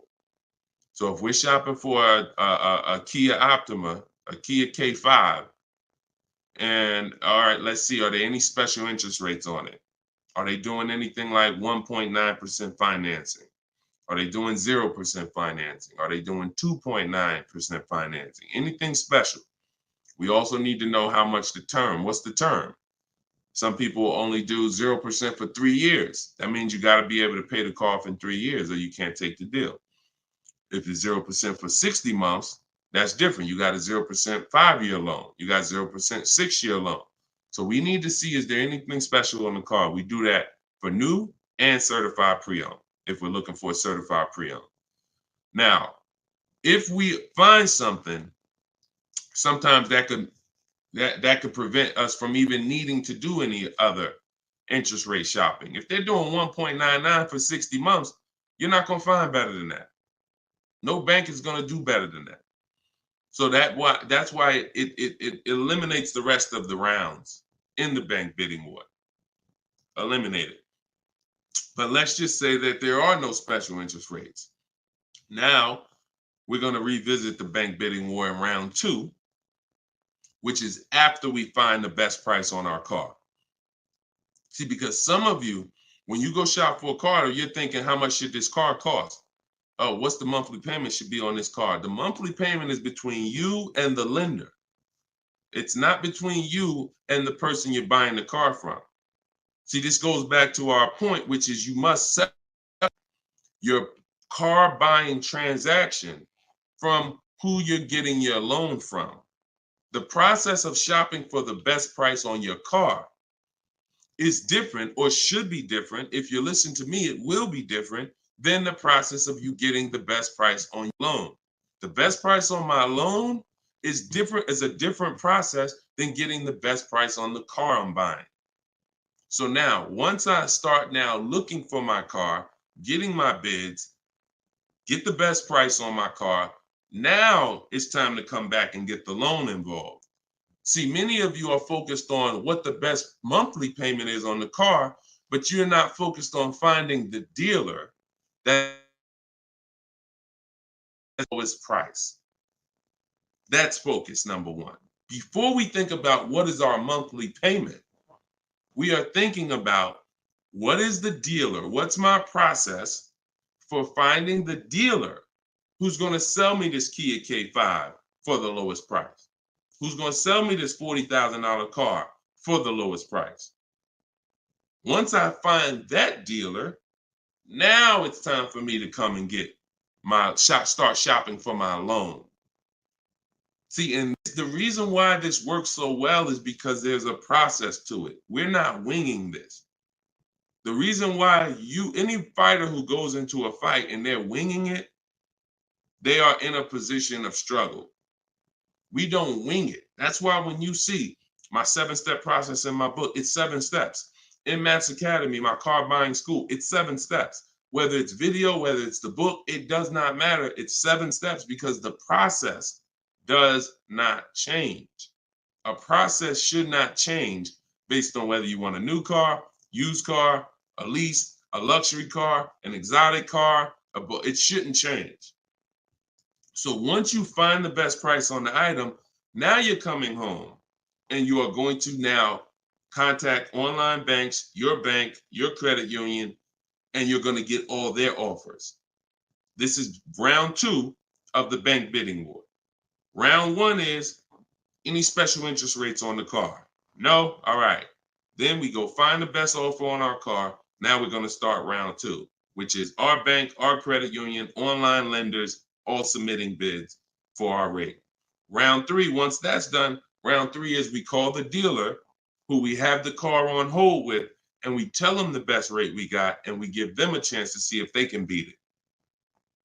That's round 3, because the dealers have another 5 to 7 to sometimes 10 banks. So see if they can beat it. So now you have 3 rounds of individuals competing for your interest, for your loan, to give you a loan. 3 rounds. First is the special rates. Second is you, your bank, your credit union, online banks. Third is the dealer's banks. And so when you leave, you already know I got the best interest rate. I guarantee it because I had 15, 20 people competing for my bank, for my loan. And that if you do that correctly, you are going to see that it weighs on your credit at the end as the same as one hard inquiry. That is what the bank bidding war. When you get my book, I email you a copy of the bank bidding war with it because I haven't merged the bank bidding war into my book yet. That's an update. Yes, that's an update. So all of you who had the book prior, when I update the book, you get the new book. You get the new book. That's another reason why having a digital book is the best way to do this. Because when things change in this game, when websites change, people go out of business, I update the book so that things can stay fresh. That's a beautiful thing about having a digital book. So the banner is on the screen. You guys can go to deshonesbook.com on Facebook or YouTube. You can scan the QR code with your phone because everyone can get your copy for 75% off. You won't pay the normal $97 as long as you get to either my TikTok bio or my Instagram bio before the 30 minutes is up. Okay, that's a great question, though. And what we're doing is we're going a little deeper. I've had tons of shows. We've done tons of streams where I was doing these rapid fire answers. This is episode 17. So what you're going, or 18. So what you're going to see is we're going a little deeper on certain topics as we're led to. So go ahead, Dolan. Next question. 5 though. No, I'm not streaming on Twitch, Matt. Only on Facebook, YouTube, Instagram, and TikTok. This is Lauren over on YouTube. Used your system just last week to lease a new car and got a 2024 Tiguan, great, at 1.1% after getting 6 bids. Now you talking, Lauren. It was the most enjoyable car buying process I've ever had. Thank you. Do we see what the, let me screenshot this here. This is what we're talking about, Lauren. This is what I am talking about. See, Lauren didn't know me. See, here's how different information changes things. Lauren was just like y'all about a month ago. She didn't have my book because we didn't even release the book.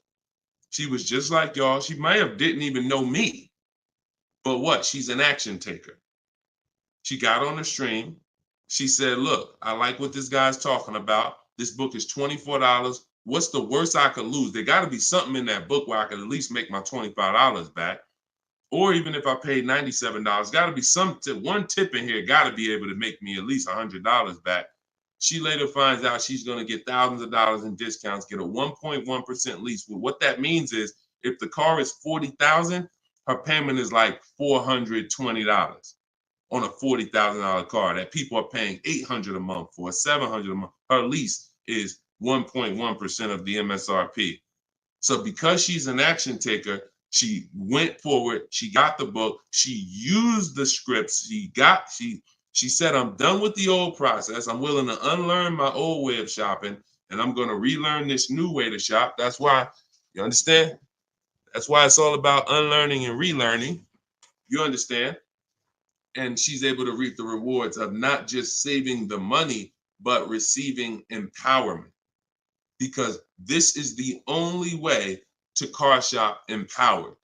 You could go negotiate. Not only are you not going to get the money off that we're getting, because if you're negotiating with an 80% dealer, there's no way for you to get these prices. So if you're in a dealer, yeah, they'll take off money for you, but their price was so high to begin with that when they take off the money, you're still higher. An 80% dealer is the overpriced dealers. You can't negotiate them down to the best price.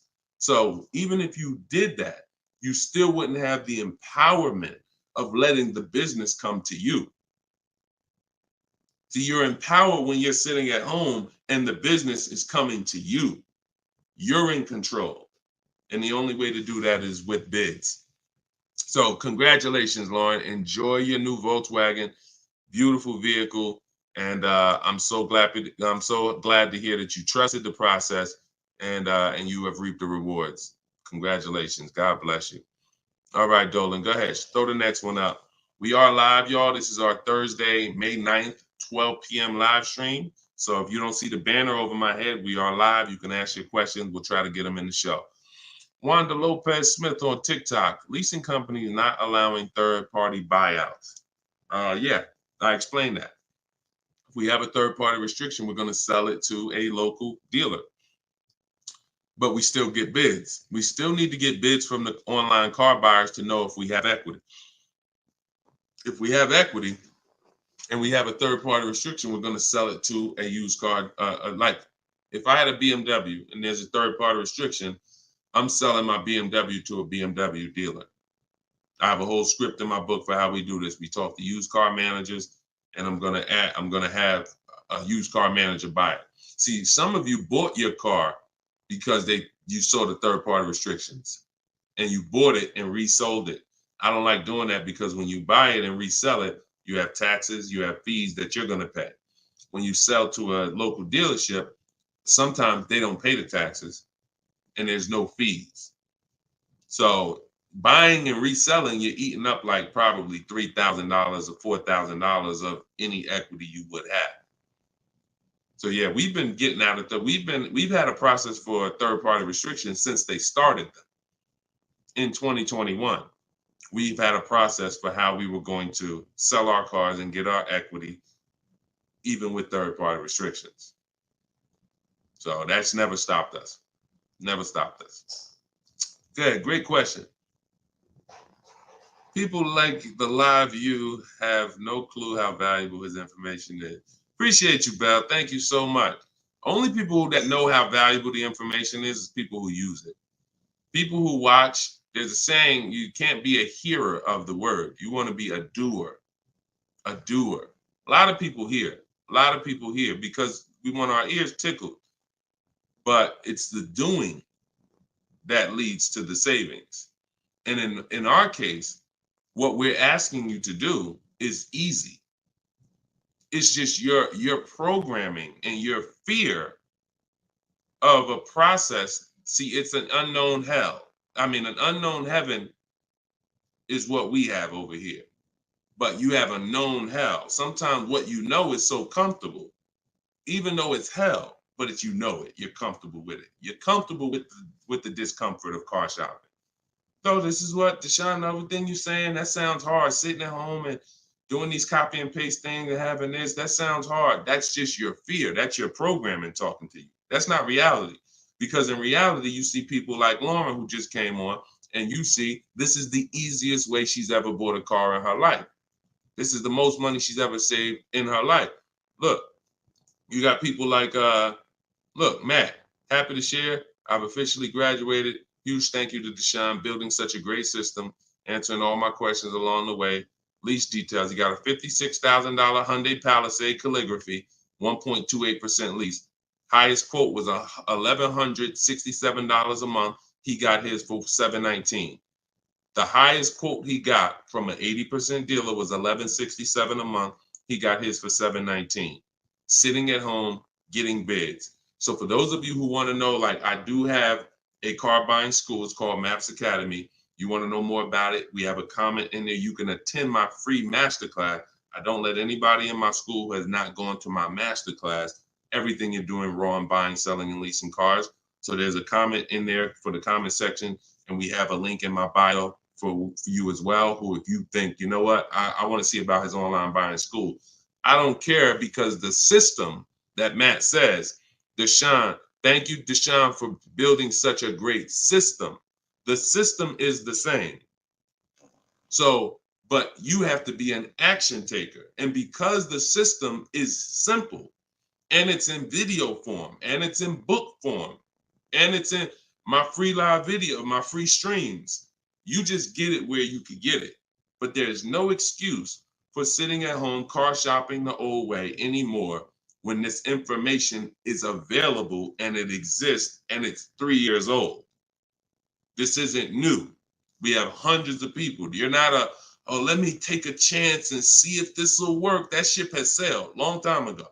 Long time ago, that ship has sailed. But the action takers are going to win, not just the hearers. People listen, oh yeah, this sounds good. Of course it sounds good. But you won't reap the results until you become an action taker on the information.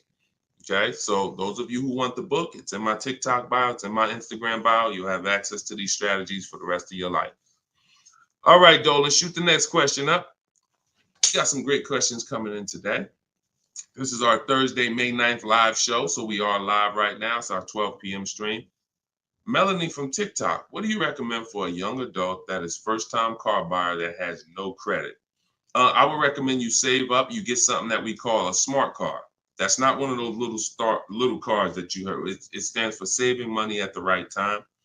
I got a car that's my point A to point B car because I work from home. I got a car that was literally $4,000. I got it from a grandfather over in South Orange. He was 98 years old, and he still drove until he couldn't drive anymore. Car had 72,000 miles on it, and I got it for $3,750. Literally, I got it a year ago, so that was, it was an 08 Pontiac G6, 70,000 miles. And that's something that I drive from point A to point B whenever I want to do my run. Because again, I work from home. Most times we take the truck, but if my wife's out, I'll take the car. But I didn't need to spend $10,000, $15,000, $20,000 on a car that I'm driving twice a week. So what I would tell you for you is, if you need transportation, you want to get it reliably, save up some money, get yourself a private party sell on Facebook, pick it up for a couple grand, but you have to be diligent. You want to find it from an owner. You want to find it from an owner who's not driving too much, who maybe they got a second or third car in the family, and that you don't want to deal with these dealers on Facebook Marketplace perpetrating as owners. The owners know the history of the car. They've had it for the last 8-10 years. You want somebody that can tell you, yeah, my little son, this is where Jeremy took the car one day. He was driving to the grocery store. He backed into a car over there right here. You want a person who knows that, not a dealer who just picked up the car and now they're trying to sell it to you for $2, $3, $4 grand. So that's what I would be doing. I would be getting me a very reliable, inexpensive car that I can actually get to work with, make more money. And then once I make money, I will be choosing whether I'm buying or leasing based on if I'm going to keep the car for 8 more years. Whenever you get into spending real money on cars, over 12, 15 grand, this is when you start wanting to ask yourself, am I going to keep this car 8 years or not? Because once you get these cars and build up your credit, Melanie, another thing you should be doing is getting a credit card, not using it, pay it off every month, spend $20 on it, pay it off so you can get your credit up to a 700 score. You could be at a 700 score lightning fast before the next 12 months. So now what you want is you want a car to drive, get you to where you're going, but then you want to be building your credit now. So now when you're like, okay, I got a job, I'm making money, I want to get me a different car. Am I going to buy it or lease it? And if you're not keeping it 8 years, you want to go for the lease so that you could drive a brand new car for pennies on the dollar, as long as you keep following what we're teaching and getting great lease deals. But if you're keeping the car for 8 or more years, then you would go and you would buy a car, not lease it.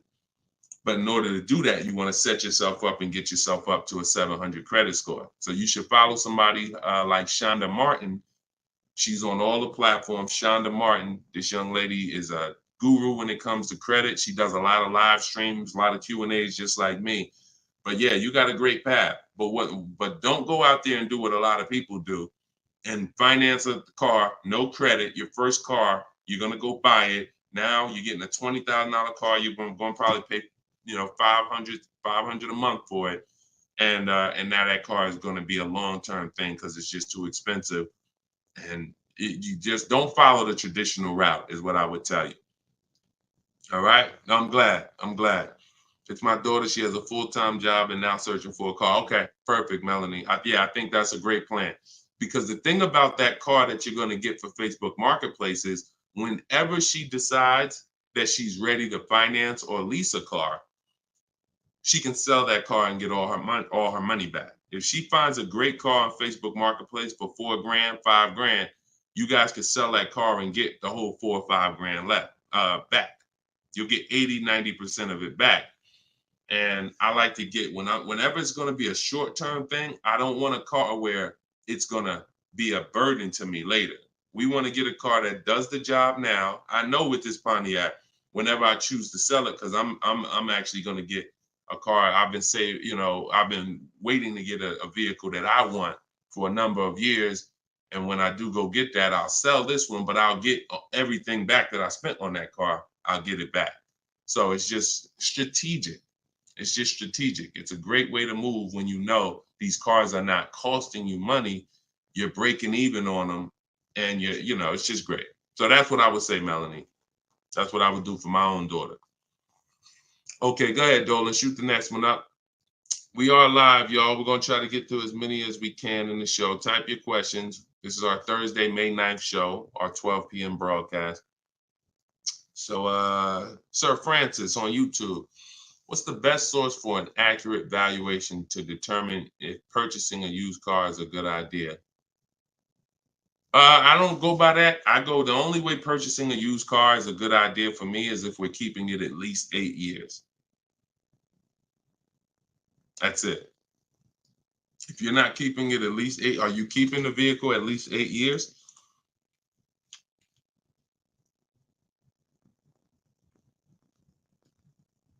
Let's see if we give him some time to answer. Are you keeping the vehicle for at least 8 years, Sir Francis? See, if we're not keeping the vehicle at least 8 years, there's no point in buying it, because the money that you would spend to lease, you can't put a price tag. You can't compare it. The reason I have to show you all these lease deals is to see you cannot compare great lease deals to purchase deals. You can't. Look at this. Look at Jared. Jared followed the leasing like a boss system. The leasing process went quick and exactly like you said it would. Sent the emails. We had multiple offers to work with. Trusted the process. Used the scripts. Got the lowest offer from $565 a month down to $520 with a counter offer. Look. That's probably a $40,000 vehicle. I don't have it up in front of me because I cut the rest of his post off. But look, 1.28, $56,000 vehicle. Even if you were buying a used version of this. So let's just I want to show you this.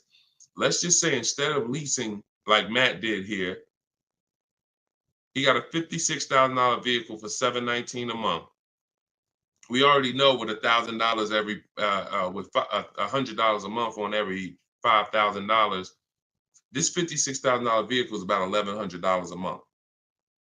Every 5,000 bucks is $100 bucks a month on a 5-year finance. So $56,000 vehicle, we're looking at literally $1,100 a month, $1,100 a month payment. Let's just say though he bought this car used. He didn't understand leasing. He found a used one. So instead of 56, let's say he gets one for, you know, let's call it instead of 56, he gets 26 grand off. Let's say he gets it for, hold on, let me do percentages. I don't know why I can't do math right now in my head. Let's say he gets it for 38. Let's use something that's really conservative and good. He gets it for 38. So a $56,000 Hyundai Palisade, he finds an incredible deal on a pre-owned one. He gets it for 38. Once his taxes go in, he's at 40. What's his monthly payment, y'all? If every $5,000 is $100 a month, what's his monthly payment for 40? See, it's all about no money down. If you notice, every time we're comparing numbers, we're not putting any money into the deals. See, when you're not putting any money into the deals, you can easily compare the deals. That's why all we do is shop with no money down, because it's easy to compare the deals. In my book is No Money Down Mastery. You're going to find every strategy I teach you doesn't involve money. It doesn't involve money, because when you want to put money down, that's different. But money down should be after you have assessed the deal already. So, those of you who want your copy of Cars from Home, 7 Steps to Saving Time, Money, and Avoiding Dealers, go to my TikTok bio now, get your copy for 75% off. Go to my Instagram bio, get your copy. But look at this. I'm asking y'all, what's his payment? Let's see if we got anybody that chimed in. If he didn't get this brand new one, if he didn't get this brand new Hyundai truck, he got a used one. So instead of 56,000, he got his for 38. Great price. He found one for 38,000, low miles. Now taxes are in, and he's financing 40,000. What's his monthly payment?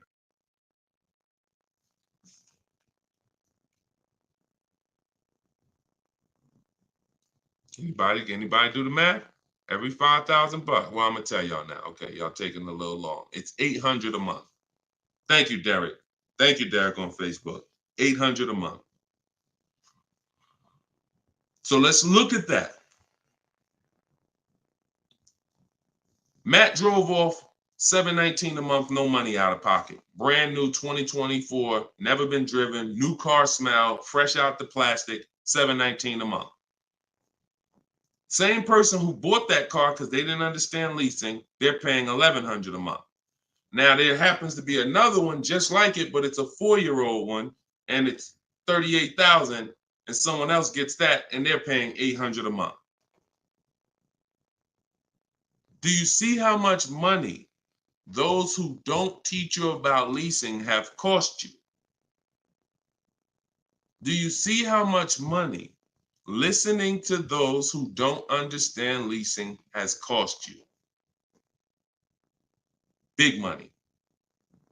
So I'm either driving a used car and I'm paying more than the guy who got the brand new one, or I'm driving a brand new one just like him and I'm paying $400, $500, $600 more than what he's paying because I bought the car. Now, when do the people who buy win? When do they win? 8 years down the road. 8 years down the road. See, because when you buy your car and you pay it off, see, the person who leases is not worried about depreciation. That's the car going down in value like this. The person who leases is not worried about depreciation. They've already beat it because their lease payment is so low. Their lease payment is so low, they're paying less than what the car's normal depreciation would be. So they beat it with a great lease deal. Now, the people who own the car they're not going to beat it because they own it. So any depreciation is coming against their actual car. If they could have sold the car today for 30, next year it's only worth 25, they lost $5,000. If you were going to sell your car today for 20 and then a tree branch falls on it, is it worth 20 tomorrow? Even when you fix it, run it through your insurance. Hey, I'm coming to get my 20. No, a tree branch fell on the vehicle. It's worth probably 18 now. This is depreciation. So the only way you're going to avoid that is through long-term ownership, because eventually, like I talked about earlier in the stream, you get to the point where your car is only losing a little bit of value each year. Only to this year it's worth 10, next year it's worth 95. In another year it's worth 9,000. That doesn't happen until you have kept the car 9, 10, 11 years. So if you're not keeping your cars that long, you're losing thousands of dollars not leasing, as I just illustrated with those 3 examples. Okay? So this doesn't change. I don't care whether it's Lamborghinis. I don't care whether it's Rolls Royces. The principles do not change. Derek on Facebook. If a manufacturer is offering a very low IR through their direct financing for well-qualified buyers, is there something I should look for on my credit report to know whether I should apply and let them run my credit versus using the pre-qualified offer I have from my credit union? Yeah, most people are going to qualify for the special rates. If you have fair credit, good credit, most people are going to qualify for the special rates because it's not super tier. Super tier is like A1 or A9 in the business world. That's super tier. Most of them are tier 1.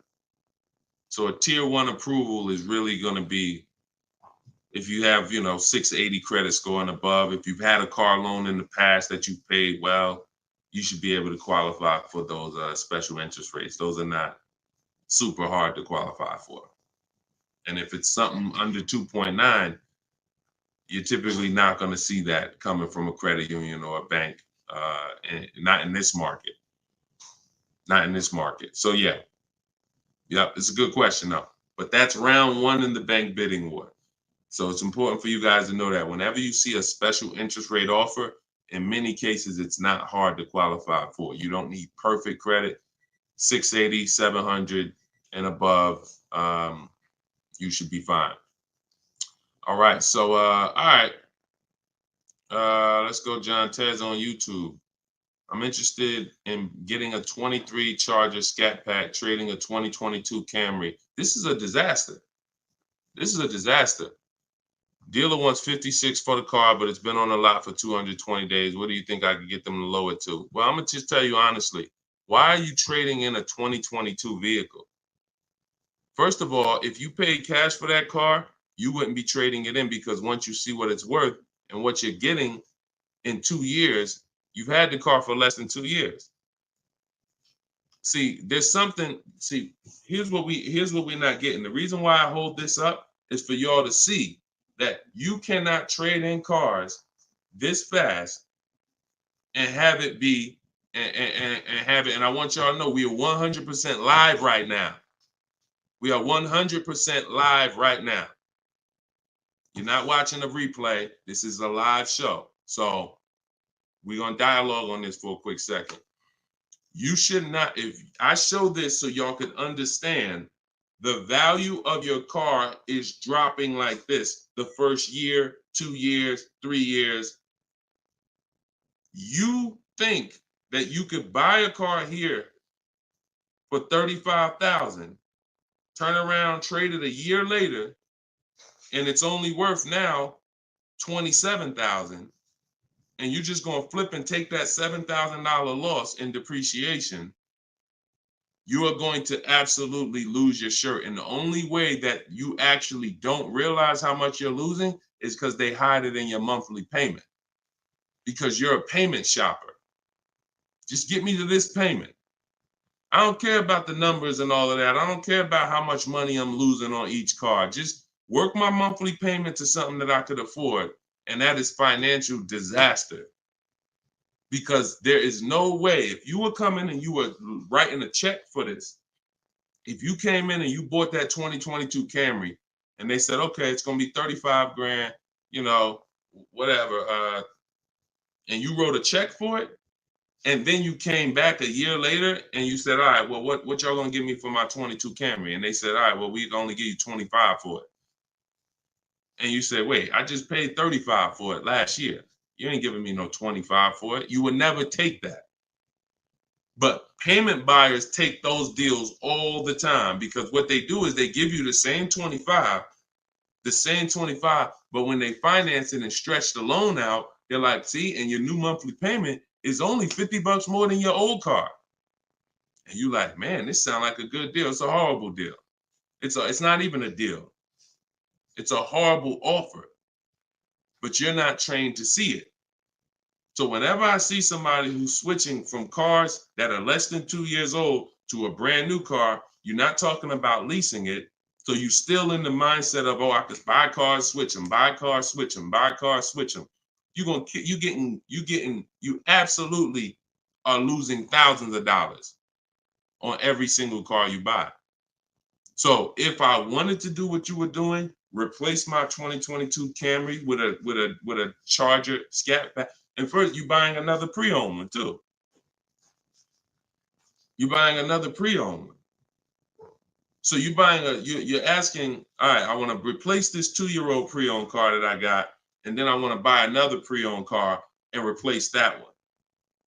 But you're not looking at the fact that the 1-year-old Scat Pack you're trying to find is so rare. When you find it, you're most likely going to overpay for it, because who has 1-year-old Scat Packs? Who has 1-year-old Dodge Charger Scat Packs? How would that vehicle even end up on a dealer's lot?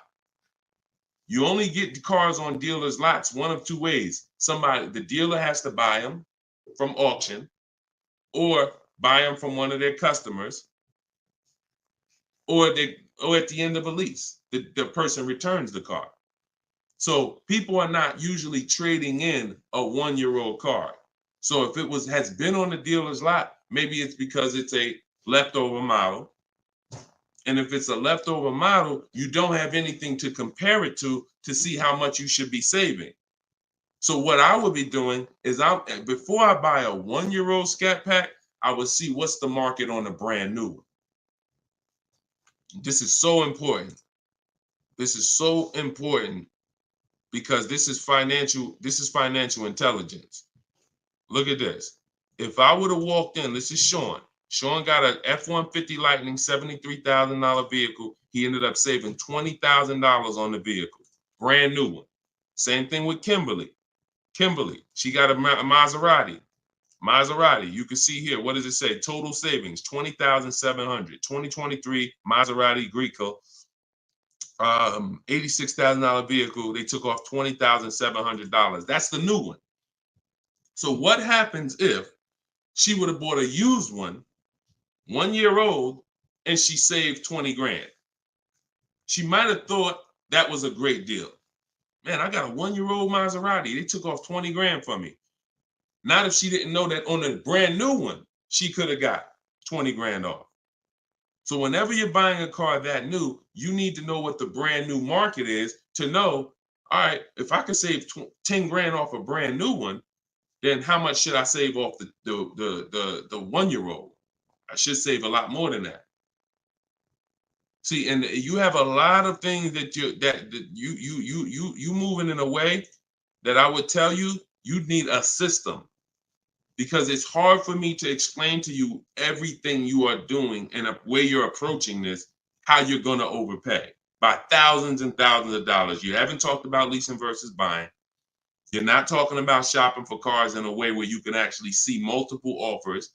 You're talking about buying a 1-year-old pre-owned car without looking at what the market is. How do I know a good deal on a 1-year-old one? There's not enough vehicles out there for you to know a good deal on a 1-year-old, which means the only way I'm going to know a good deal on a 1-year-old one is I need to know what a good deal is on a new one.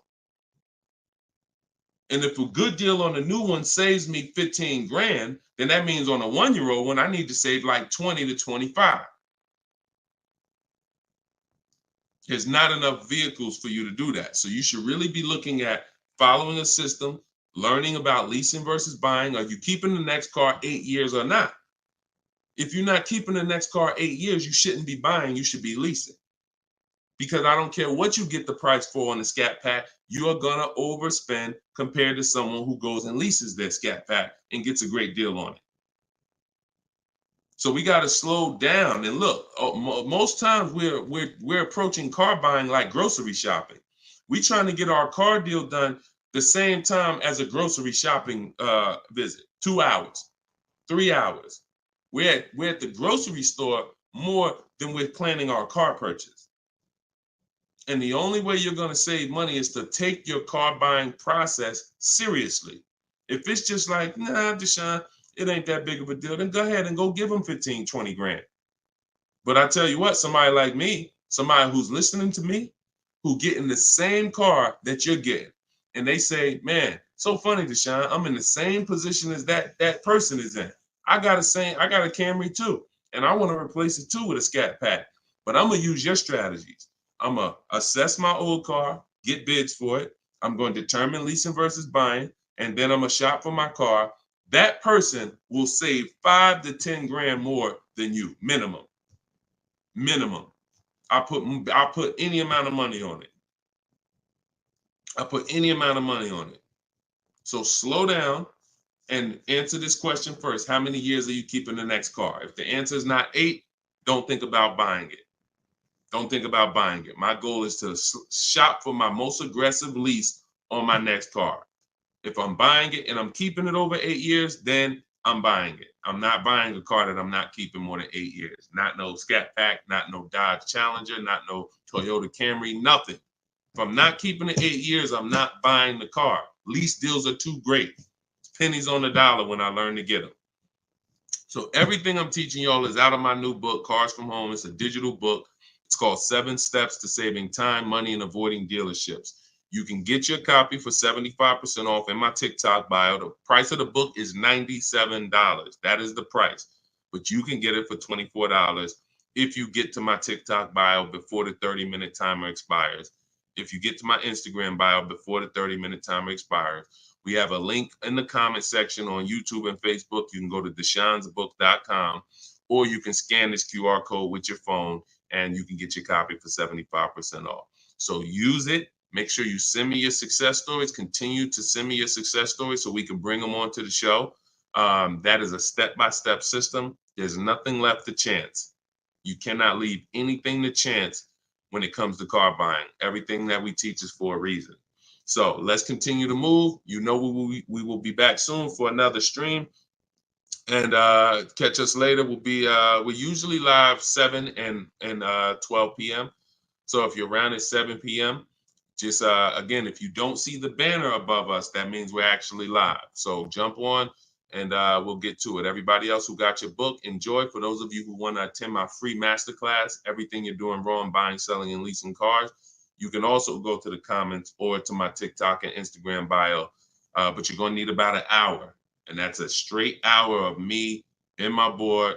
And we have a comment for you right here in the Facebook and in the YouTube section. That's me showing you scenarios, going over 23 mistakes that most of you are making that you need to stop making if you're truly going to get below market deals.